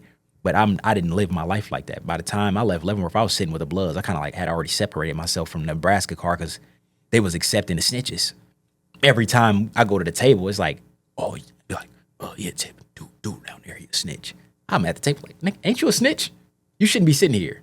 But now I'm the problem because I'm the only person that's thinking like this or doing this. Mm-hmm. Like, hey, you got a problem with me because you a snitch. They telling me like, Tip, calm down. You tripping. You causing us problems and shit. You gonna get us locked down. They don't want no real problems with these snitches. They just talking behind their backs. So I end up just saying fuck them. Except for a few of my homies who didn't give a fuck. They would kick a snitch ass too. They didn't care. But I ended up start sitting with the Bloods. I just couldn't do it no more. And by the time I got to Pekin, I couldn't operate on state time. Like it just never set well. So I had a few good homies there though that was from Nebraska. So we all kind of like congregated, sat at one table. But eventually I couldn't even do that.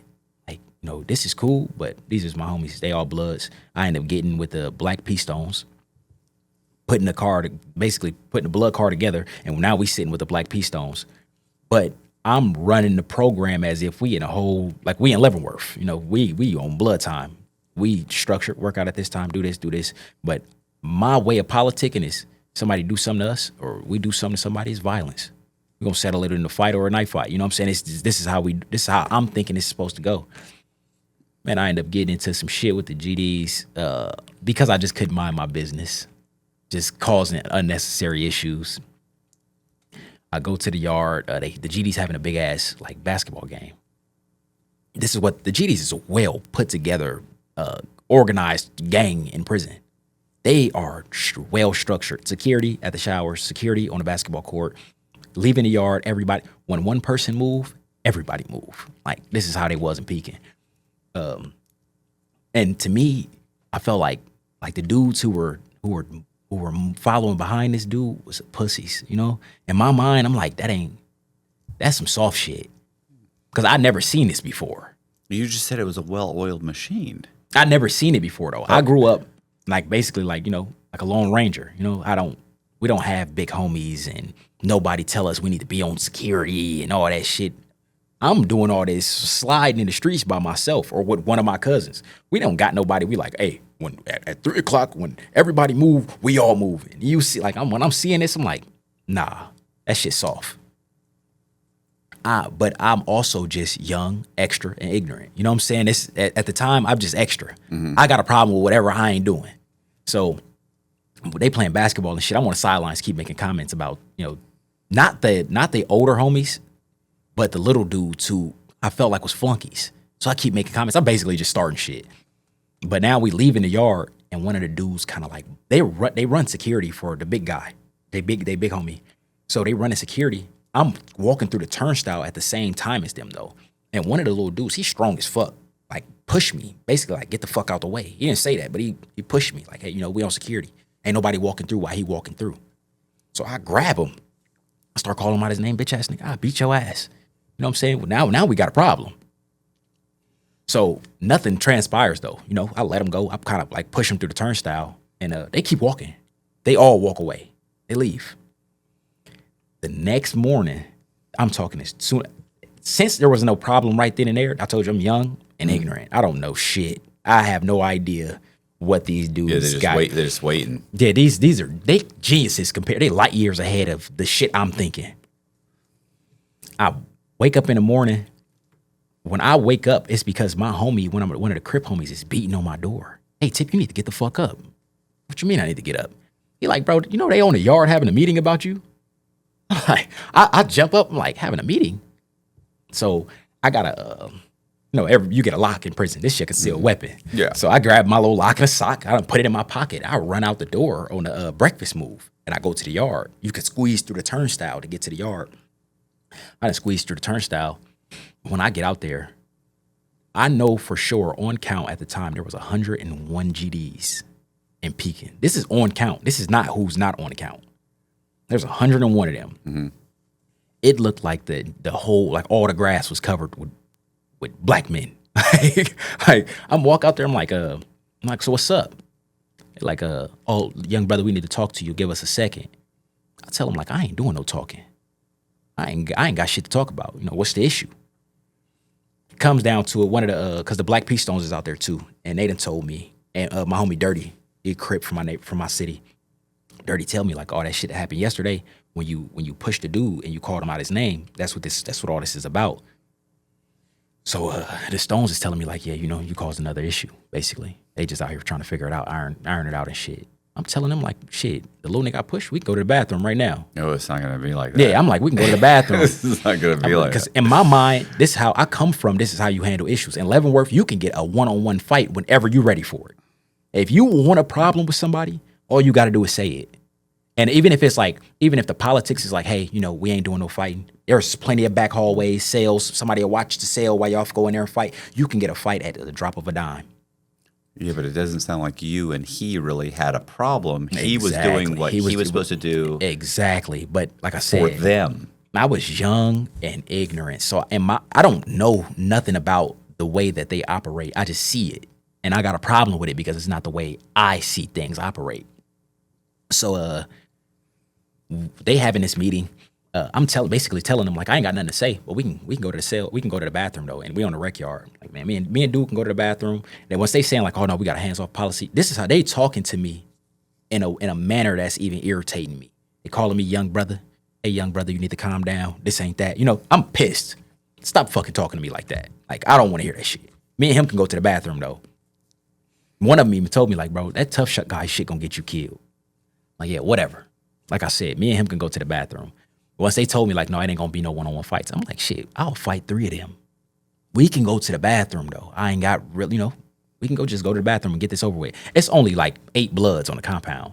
It's like 4 Crips. It's not that many Black P Stones either. It's like 20 of them. The compound is all GDs.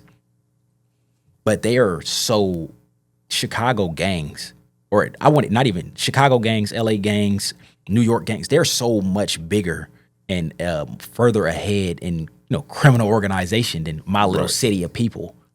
All we know is ruthless, dumb shit. Like, we react off of emotion. People are getting killed, people are fighting, but this is because it's so small, there's no rules. So getting to prison didn't make it no better. I can do whatever the fuck I want, and I haven't got no serious consequence from doing what I want either. This GD run-in is about to be my first serious consequence. So we, of course, nothing transpires because it's a hands-off policy, and they standing by that shit. Unless if I was to pull this lock and the sock out and just hit one of them. Now they gotta do what they gotta do, but that's not even how this played out because they got Fly. Fly was a GD. Damn, I can't even remember this other dude's name, but these dudes I fucked with. I respected them. You know what I'm saying? And Fly keep telling me like, hey, I'm gonna talk to you when this is over. We're gonna talk. I'm like, all right, I'm gonna calm the fuck down. But in my mind, I already got, my homies, a couple of my homies, the Crips, they riding. I don't know about everybody else, but I know these couple Crips I'm with, they own that. But eventually, the meeting broke up. I ended up talking to one of the older homies, and he really just gave me just too much game that I couldn't ignore. He told me like, hey, you want to be tough so bad. If we wanted to do something with you, bro, I could have just killed you in your cell while you was in there sleeping. We was on our way to a meeting. Like, you not who you think you are. You're dumb as fuck, for real. You so tough that you're dumb. If I wanted something done to you, I could have got two of these little dudes to come in your cell and beat the dog living shit out of you while you was asleep. If you sleep hot at night, you know how disruptive that can be. When you're not resting well, everything else feels harder. Your focus, your mood, even your recovery. GhostBed is here to help you fix that. They've spent decades perfecting how to build a bed that's comfortable, durable, and designed to actually help you rest. Every GhostBed mattress features premier materials, proven cooling technology, and their exclusive ProCore layer, a targeted support system that reinforces the center of the mattress, where the body is heaviest. It helps keep your spine aligned and your back supported, so you can wake up ready for anything 2026 throws at you. Each mattress comes with a 101 night sleep trial and a 20 to 25 year warranty, so you can try it risk-free, knowing it's built to last. Shipping is fast and free. Most orders arrive in 2 to 5 days. GhostBed has great prices to begin with, up to 50% off comparable brands. And Inside True Crime listeners can get an extra 10% off site-wide for a limited time. Just go to ghostbed.com/Cox and use promo code Cox at checkout. That's ghostbed.com/Cox, promo code Cox. Upgrade your sleep with GhostBed, the makers of the coolest bed in the world. Some exclusions apply. See site for details. Or we could have just killed you. And we'd have killed you, and all your homies would have been GDs. You the tough one. You the one they following behind. You wouldn't have. What you thinking is not how this really operates. You're thinking like a peasant on this playing field. You know what I'm saying? If this is a game of chess, you're not even on the board. Yeah, you could hold your own against maybe one or two, maybe three. Maybe, but but and that's if the third one can't fight. with knives And you're not expecting it? And in Doesn't reality matter how though, tough you are. in reality though, even as a grown man, no matter how fit you are, in this game of prison fighting ain't like a street fight. It's a whole different type of fight you about to get into. You fight 3 people, all it's gonna take is for one of them to have a weapon or something. You're dead. You're done. Especially if they really fighting. You're done. Because they're not gonna stop beating your ass until the deuces is hit and the police come in there. You're out of there, buddy. By the time you get to medical, you be brain dead or something. Yeah, I saw a fight between a black guy. It must have been, this guy was huge. Yeah. I mean, he was like 6'4", 6'5", and he looked like a football player. And there was one TV, and there's 54 or 56 people in this little dorm, and there's 4 white guys. Everybody, maybe 5 or 6 black guys. Everybody else is Mexican. Yeah. And he decided he's sick of watching fucking Mexican TV or Spanish TV. He gonna turn the channel. Listen, I saw him 3 months later in medical. I mean, he was all healed up by that point. But I was like, "What were you thinking, bro?" He said, He was still in medical. He goes, no, he was okay. He was healed up. He was fine. He was just going there to get something done. And because of course after they beat the piss out of him and the guards came in and took him away, I saw him a couple months later. Yeah. And I walked in, sat down, looked at him, and he looked at me, and I go, of course I'm looking up at him because he's huge. I go, "What were you thinking?" And he goes, "Bro, I thought they're little, they're little."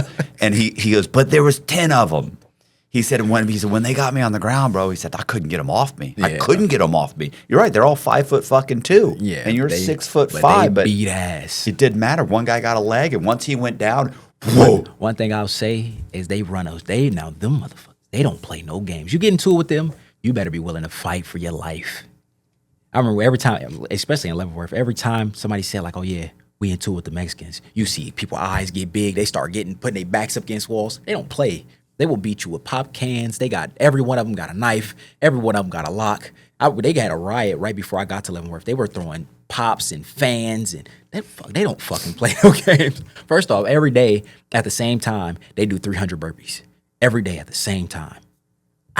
Just for recreation. This is what they do. Mm-hmm. This is not like, "Oh yeah, we're working out to get in shape." No, this is just because they're orderly as fuck.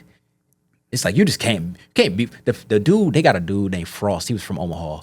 Frost was a Sereno. Frost is doing the 300 burpees. Frost big as fuck. Frost had to been 400 pounds. He's doing the burpees. You can't play with no people like that, man. But yeah, we end up ironing the situation out with the GD. Not we, shit. I end up basically talking to the GDs, and after we walked the track a few times. They gave me some game, man, and I went from not agreeing with their program to kind of living by it, Right. to seeing like. First off, he already had said some shit to me that kind of struck a nerve with me. He's told I can't remember his name, but he was an old ass man. So you had 2 of them. You had this old man and you had another old man named Fu. Fu is a legend, like a legendary GD. Everybody talked about him. Coming into their system, he was the person they told the most stories about. He a killer. But I'm walking the track with him, and he told me, he said, "Man, you must act like your mom." It's like, what? He was like, "You was raised by your mom, huh?" I'm like, yeah. He was like, "Your mom got into a lot of fights and shit, huh?" I'm like, yeah. He was like, "Your mom used to beat your ass." I'm like, yeah. He said, "Yeah, you must act just like your mom. You emotional." And in my mind, he was calling me a bitch.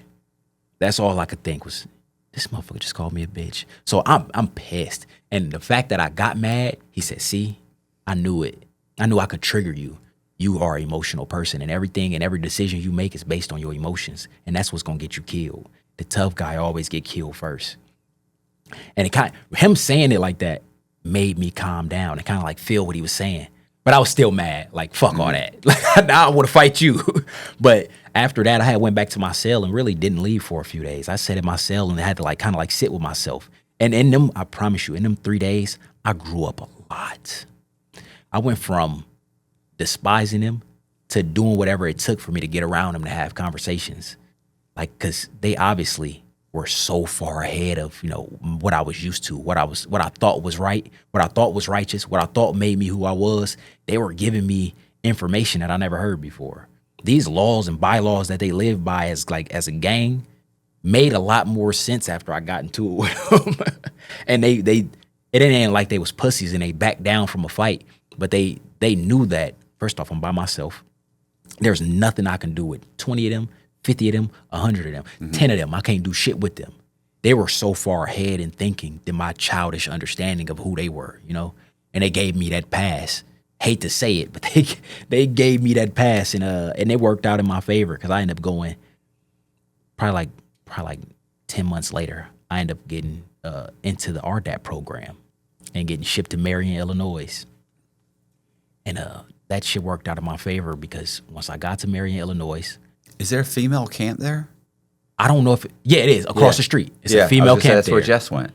That's where she did RDAP. Yep. Now, when I got to Marion is like a supermax house.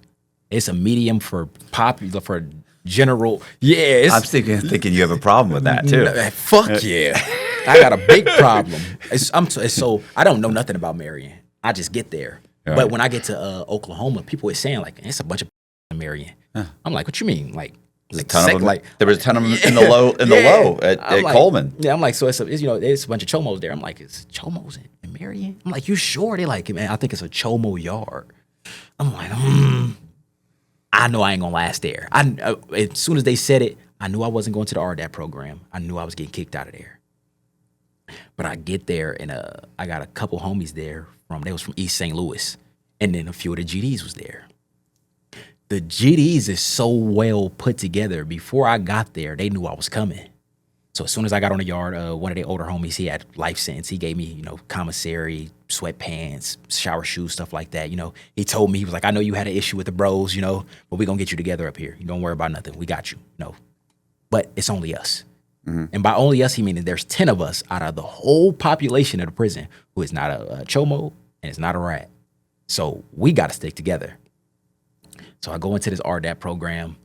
I want to say I was there for 4 days. 4 days. And you got kicked out? I got kicked out of the RDAP program because they do this morning meeting thing where you got, I did try. I never passed, but Yeah. I dropped out. But I did. Yeah.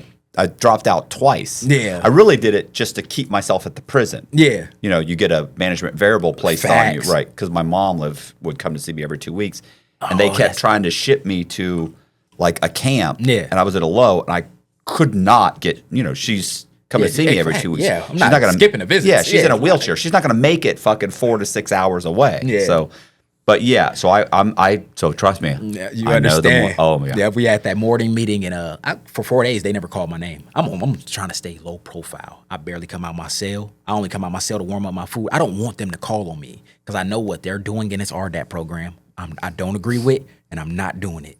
They do the hi, good morning, community. My name is such and such, and I'm a member of the community, and all this goofy shit. And then you gotta tell on somebody in the community for where You have to hold them accountable. Yeah, you got to hold them accountable. So the dude before me said something about don't get me wrong, them dudes used to get together and hold each other accountable. Right. They'd be like, hey, bro, you need to tell that I didn't do this. You need to say I didn't put my laundry in on time. I didn't clean the microwave. They used to do that together. Yeah. I wasn't going. So they call my name. I stand up and say, good morning, community. The community say good morning. I say, my name is Quincey Hughes, and I don't play that shit. Yeah, I don't do that. Right. This shit y'all got going on in here, I don't agree with. I'm going to hold me accountable. And me being accountable is, I don't play like that. And I sat down. They called me to the office immediately. As soon as the meeting was over, they called me to the office and kicked me out of RDAP. And me and the lady is having a full-blown argument in there. She's not even a CO, but she's like a staff member for RDAP. We having a full-blown argument. I'm telling her This is like a DT. You said you'd slap the shit out of her? Yeah, I told her I slapped the shit out of her. I was out of there in a regular unit, not even 30 minutes later. Is this a medium? Yeah, it's a medium. Okay. But it's a medium for the general population. But they're sending the worst of the worst chomos here. Yeah. And then they got another unit called I unit when an innocent under 24-hour lockdown. And it's all the terrorists. All the terrorists is in I unit. They don't come out unless they've been there for like a certain amount of years. And then they'll send them to general population. They gotta have been in I unit for a certain amount of years with like no write-ups and nothing like that. They send them to general pop.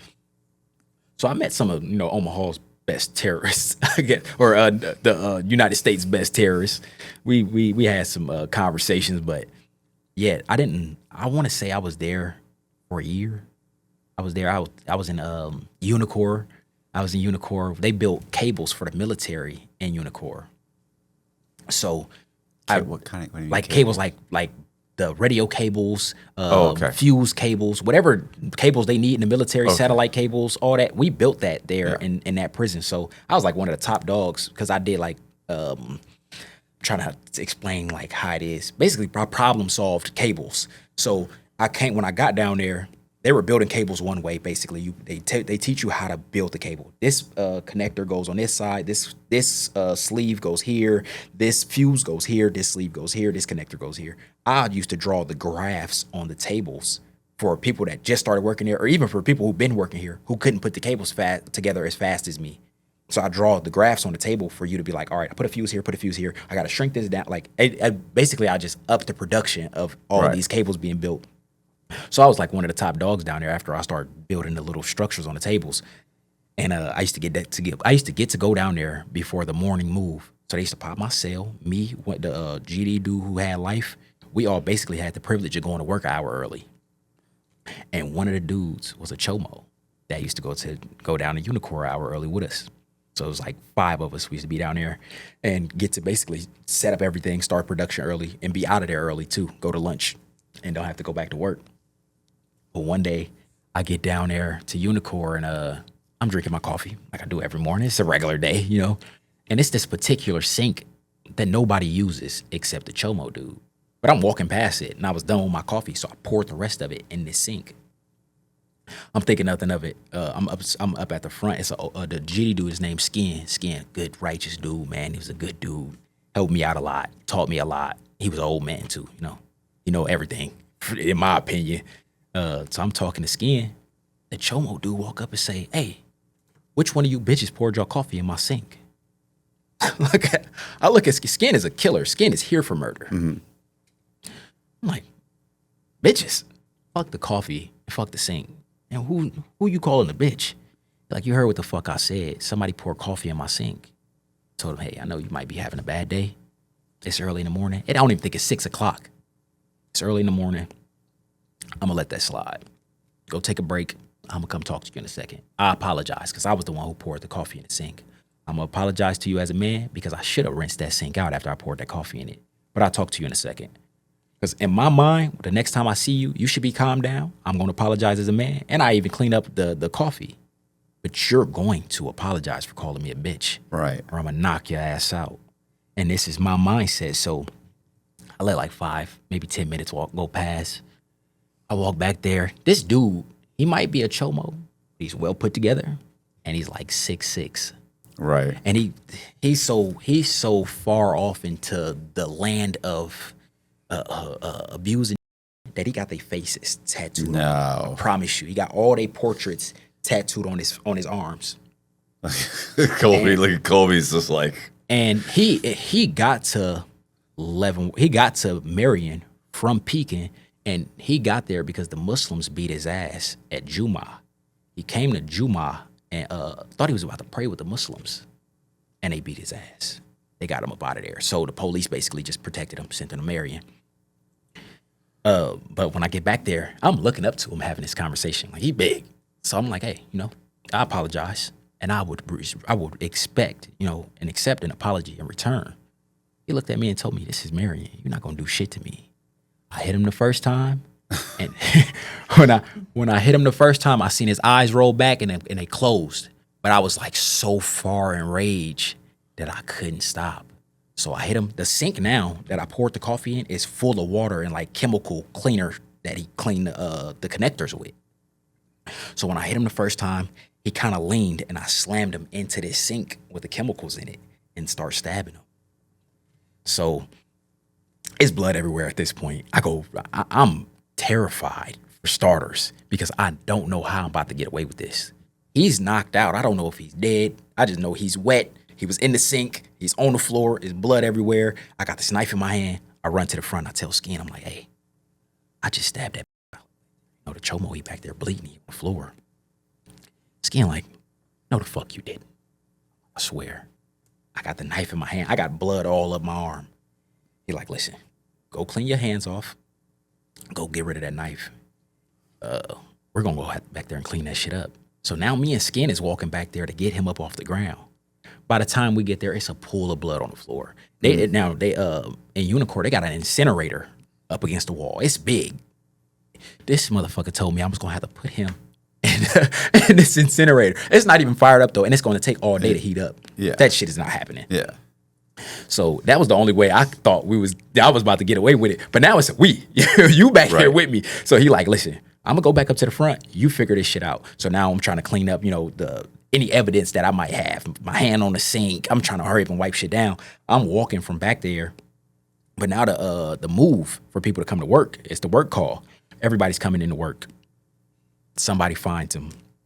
They hit the deuces. Police run in. They grab him. You see them wheeling him out, and everybody got to get out of Unicor right now. So they shutting down the facility for the day. You're walking around like, what happened? Man, crazy. I was the first person out something like that. I was the first person out the door. As soon as they said everybody had to leave, I was the first person out the door. I go to the unit. I tell my homie Clebo, he just got out. I tell Clebo, I'm like, hey, bro, I stabbed a pedophile in Unicor. Like, what? I'm like, yeah, the Chomo guy start talking crazy to me, bro. I hit him and I didn't stop. Before you know it, I blacked out. I start stabbing him. He like, so what you gonna do? I'm like, I don't know. I don't know what's going on. But I don't go to they don't say nothing to nobody. It's just an investigation right now. They don't know who did it. They just know it was only like 5 of us down there and he ended up stabbed. So they question everybody, but they don't say nothing to me. They don't question you. They don't question me. This is like on a Thursday. It's on a Thursday. It's Burger Day the next Wednesday. Colby's heard this. It's Burger Wednesday. Day. Yeah, hamburger and French fries. Hamburger and French fries. So I'm in the cafeteria. I'm eating, and I hear my name get called over the intercom. Come to the lieutenant's office? Yep, come to the lieutenant's office. I looked at my homie. But by this time, though, me and Clebo already knew I was leaving. I had a cell phone. I gave my cell phone to one of the homies. I had already packed up all my stuff. All my important stuff I had already sent. Like pictures and all that shit. All that shit was already in like Clebo's cell, packaged up. Yeah. He was going to send this is my most trusted homie. He's sending my stuff to the lieutenant's office for me. I get to the lieutenant's office. He looked at me and was like, so you stabbed somebody.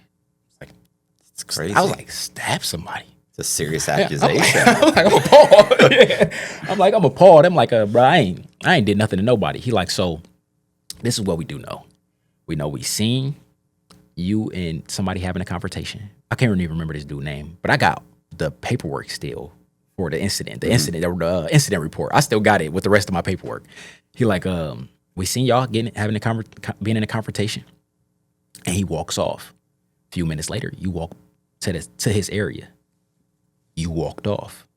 He didn't. Yeah, he didn't. And then we see you and I don't even remember Skin for real name. You seen you and Skin walk back there. We see Skin leave, and then we see you leave, and then you left Unicor. You was the first person out there. They got all this on camera. Yeah, they just putting it together. They just don't have the actual confrontation, the actual fight. They don't have nothing as far as evidence. So I just told him like, yeah, we got into a fight. Like you got into a fight. So he has puncture wounds. So that shows that he was stabbed. Like maybe that happened after. No, that had nothing to do with me. We got into a fight though. They're like, all right, so play the situation out. I tell him like, oh yeah, he called me a bitch. I went back there and I beat his ass. They're like, oh, okay, you're going to the hole. Right. I get to the hole. They come and serve me with some papers. That's an indictment. I'm like, what am I being indicted for? They said, oh, you're being indicted for murder. Oh no, he did not die. Man, listen. I'm shitting bricks. I'm in that. I got the papers in my hand. I'm looking up at the lieutenant, and I just know this is a joke. I'm like, all right, y'all want me to say that I stabbed him? Cool. I'm damn near about to tell y'all I stabbed him. But he's like, no. These are basically like, you're about to go to court for murder. That dude you stabbed is dead. I'm sitting in the cell. I'm like, hey, I need to call my mom. He's like, oh, you can't. You don't have any phone privileges. Can't call nobody. I have 2 years left before I'm released. I'm like, a murder means that I'm never going home. So I'm like, damn. All right, cool. I don't think I slept for like the next 5 days. I was just up looking at the wall. Just waiting for him to come get you. Yeah, I'm just waiting. Yeah, because I'm gonna have to go to court for it. Yeah. So the lieutenant, he passing books. The lieutenant come up and he passing books, and he was like, hey Hughes. At this point, I won't even talk. I'm sick. Yeah. I don't even think I was eating. I probably lost 20 pounds by now. He's like, hey, Hughes, I got some good news for you. I'm like, what? He was like, dead on arrival, but revived. I said, what are you talking about? He was like, that dude you stabbed? Yeah, he's not dead. He's like, so, but you'll be going to court. Like, I'll be going to court. But now it's attempted murder. But now it's attempted. So this goes from supposedly murder to an attempt to a serious assault. So now I have a prison. Yeah, I got a prison shot for a serious assault. I'm like, I don't give a fuck. But I said, 30 fucking days, man, a good what's time? crazy is they took 54 days is a good time. I had no phone privileges for like 90 days. They took my commissary for 90. I didn't have nothing, basically. They took every privilege I had for months. But I was in a hole for 9 months. And then I went from Marion after I got shipped for that. Because they shipped me. I never went back to the yard after that. Right. And what's crazy is the dude wouldn't even say that I stabbed him. He told them that he was a chomo, not a snitch. Jesus. Oh, that's why this fucker is tough. He was tough. Listen. I'm in a hole for 9 months after I do this, after the stabbing. So they shipped me from not McKean. They shipped me from Marion. I go from Marion to fucking Big Sandy, Terre. I'm in every hole. They were literally. I'm just going from one prison to the next, from one prison to the next. Like, I'm not in no prison for more than 3 days, and I want to say I've probably seen like. Is this part of the 90-day or part of the 9 months? After the 9 months. After the 9 months. After the 9 months. So it's diesel therapy, Yeah, right? basically. Like they're just trying to make you a little bit miserable. And so I'm getting on planes, getting on buses, getting on planes, getting on buses. I do that for like 3 months. I finally show up to Pennsylvania.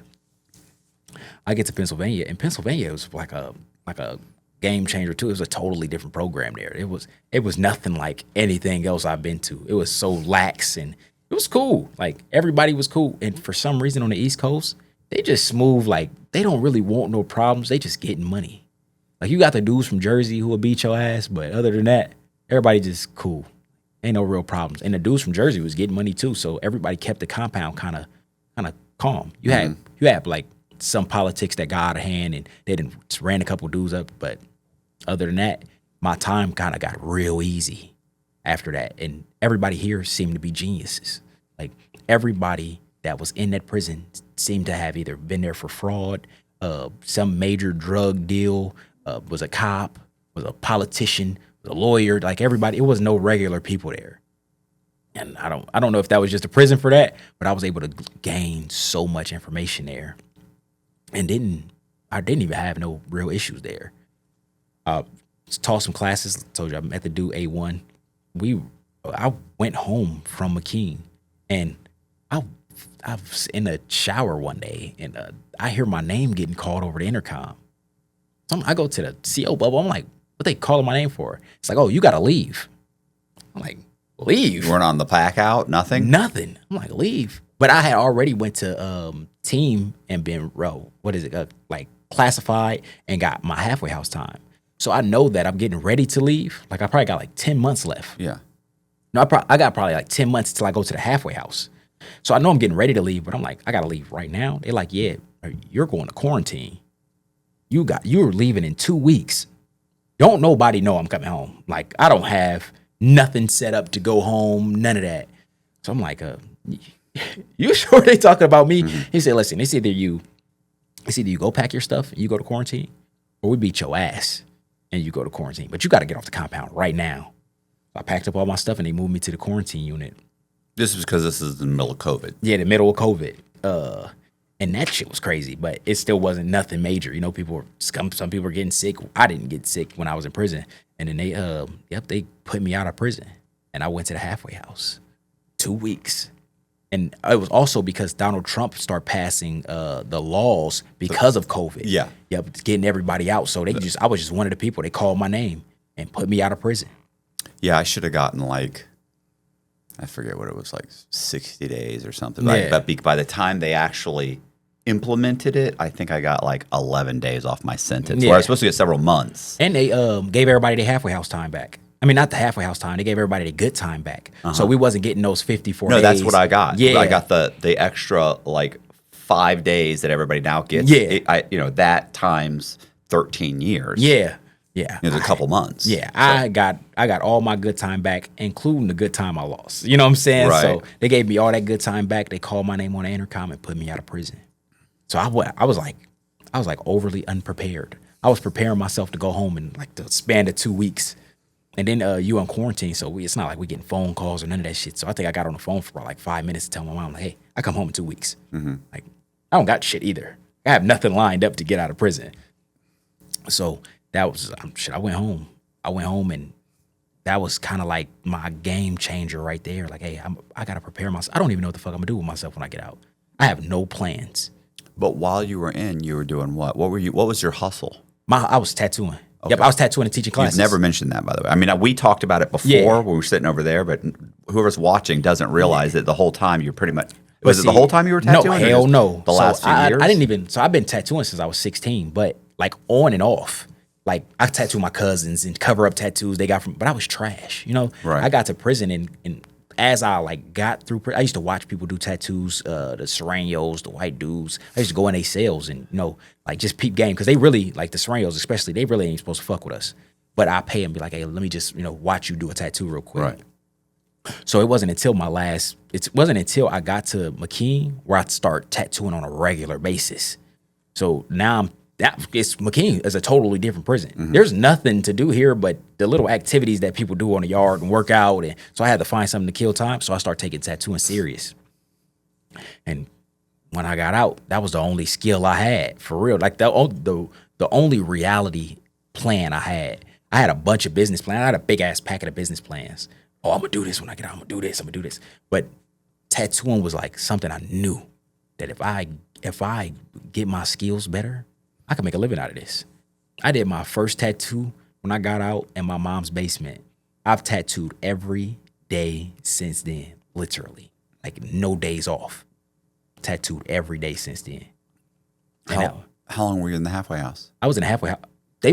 I wasn't in a halfway house for long. I got there, I'm gonna say, I had a job my first week in a halfway house. I was working at a tree service. I want to say 3 weeks later, they sent me home on home confinement. Man, I did every day in the halfway, 7.5 months. Yeah, I went straight on home confinement. And then, listen, I had these work boots that kind of went up to like damn near my knees. So they had to fit the home confinement bracelet around those work boots. Well, what was the work? I cut down trees. I worked at this company, Asplin Tree Experts, and I cut down trees around power lines. So I had these tall ass red wing boots. That doesn't sound dangerous at all. Shit, no, people die every day. And what's crazy is I was only making $18 an hour. This is like the world's second dailiest job. We're making $18.50 or some shit, but it was working 10 hours a day. Get up at 5 a.m., get off at 5. But I worked that job, and they had to fit that home confinement bracelet around my ankle. So I could just, anytime I take my boot off, the bracelet would just fall off with the boot. I never was at home. The whole time I'm on home confinement, I'm working at this lady's nail salon. I'm renting out the front of her nail salon. I'm tattooing in the front of her nail salon. Because I done moved out of my mom's house, and I'm not doing tattoos there no more. My mom is a very sweet lady, but real particular about her space. So it's either be into it with my mom or get the hell away from her. And I chose to get the hell away from her. So the girl I was dealing with at the time, we went and got an apartment, and we both was working at this lady's shop. I'm renting out the front. She's doing nails in the back, and I never had that bracelet on. I would put that bracelet on to go to work, and when I take my work boots off, I take that bracelet off and I go tattoo. And things just didn't work out at that shop. I wasn't there for long before I started feeling unappreciated. And in my neighborhood, we was looking for a building. I'm just like, I know we could find a empty storefront in South Omaha. So immediately it put me in like the entrepreneurial state. I know I don't want to work this fucking job where I can die any day. I'm only making $18.50. I got to get up out of here. I started working out at that lady's shop. I knew if I stayed there, it was gonna be bad blood. Like we just wasn't mixing well. I ended up going to South Omaha. We looked for the storefront. I found one storefront. I really loved it. I'm like, yeah, I'm getting it. It's so far out of my league. I've never been an adult on the streets. You know, my whole adult life has been prison. I don't know I didn't even know the first thing about paying bills at an apartment, let alone a business. You know, I had no idea. So I'm like, I'm gonna get this, and I don't give a fuck what it takes. I'm getting it. Just so happened, she's like, no, let's look for another one. That way we have options. We walk around the corner, a little bit down the street, and we see this white dude walk out of this building. It's boarded up. And he like, I'm like, hey, you know who owned this building? He was like, I do. I'm like, you want to rent it out? He was like, yeah, but I couldn't give you a price right now. Let me get your number. He called me back in 30 minutes and was like, hey, you know what? I'll rent this space out to you, and I want to show it to you. We go back, and it's 2 sides and an upstairs and a basement. It's huge. So in my mind, I'm like, it's too fucking big. I can't afford it. Like, I'll give you a deal if you rent out the whole thing. He give us a deal on this building. There's mold on the walls. The floors got mold up under them. The wood is peeling. The stairs are broken. The windows got, the seal is gone. Like, it's fucked up. So we already don't have no money. Right. We have little skills in repair. You know, like, we don't know anything, but I'm just one of those people. Like I said, I'm an actionary. If I say I'm gonna do it, I'm just doing it. Well, you got YouTube now too. Yeah, that too. So we get together, basically, me and my girl. We come up with this money fast. We pay our deposit, first month's rent. Now I'm in here by myself in this big ass vacant building. All I gotta hear is tattoo equipment. And there's like a reception area when you first walk in. I'm tattooing up in the reception area because it's the only area you can't see from the outside windows. Because I don't have a license, an occupancy license, a tattoo. I don't have nothing.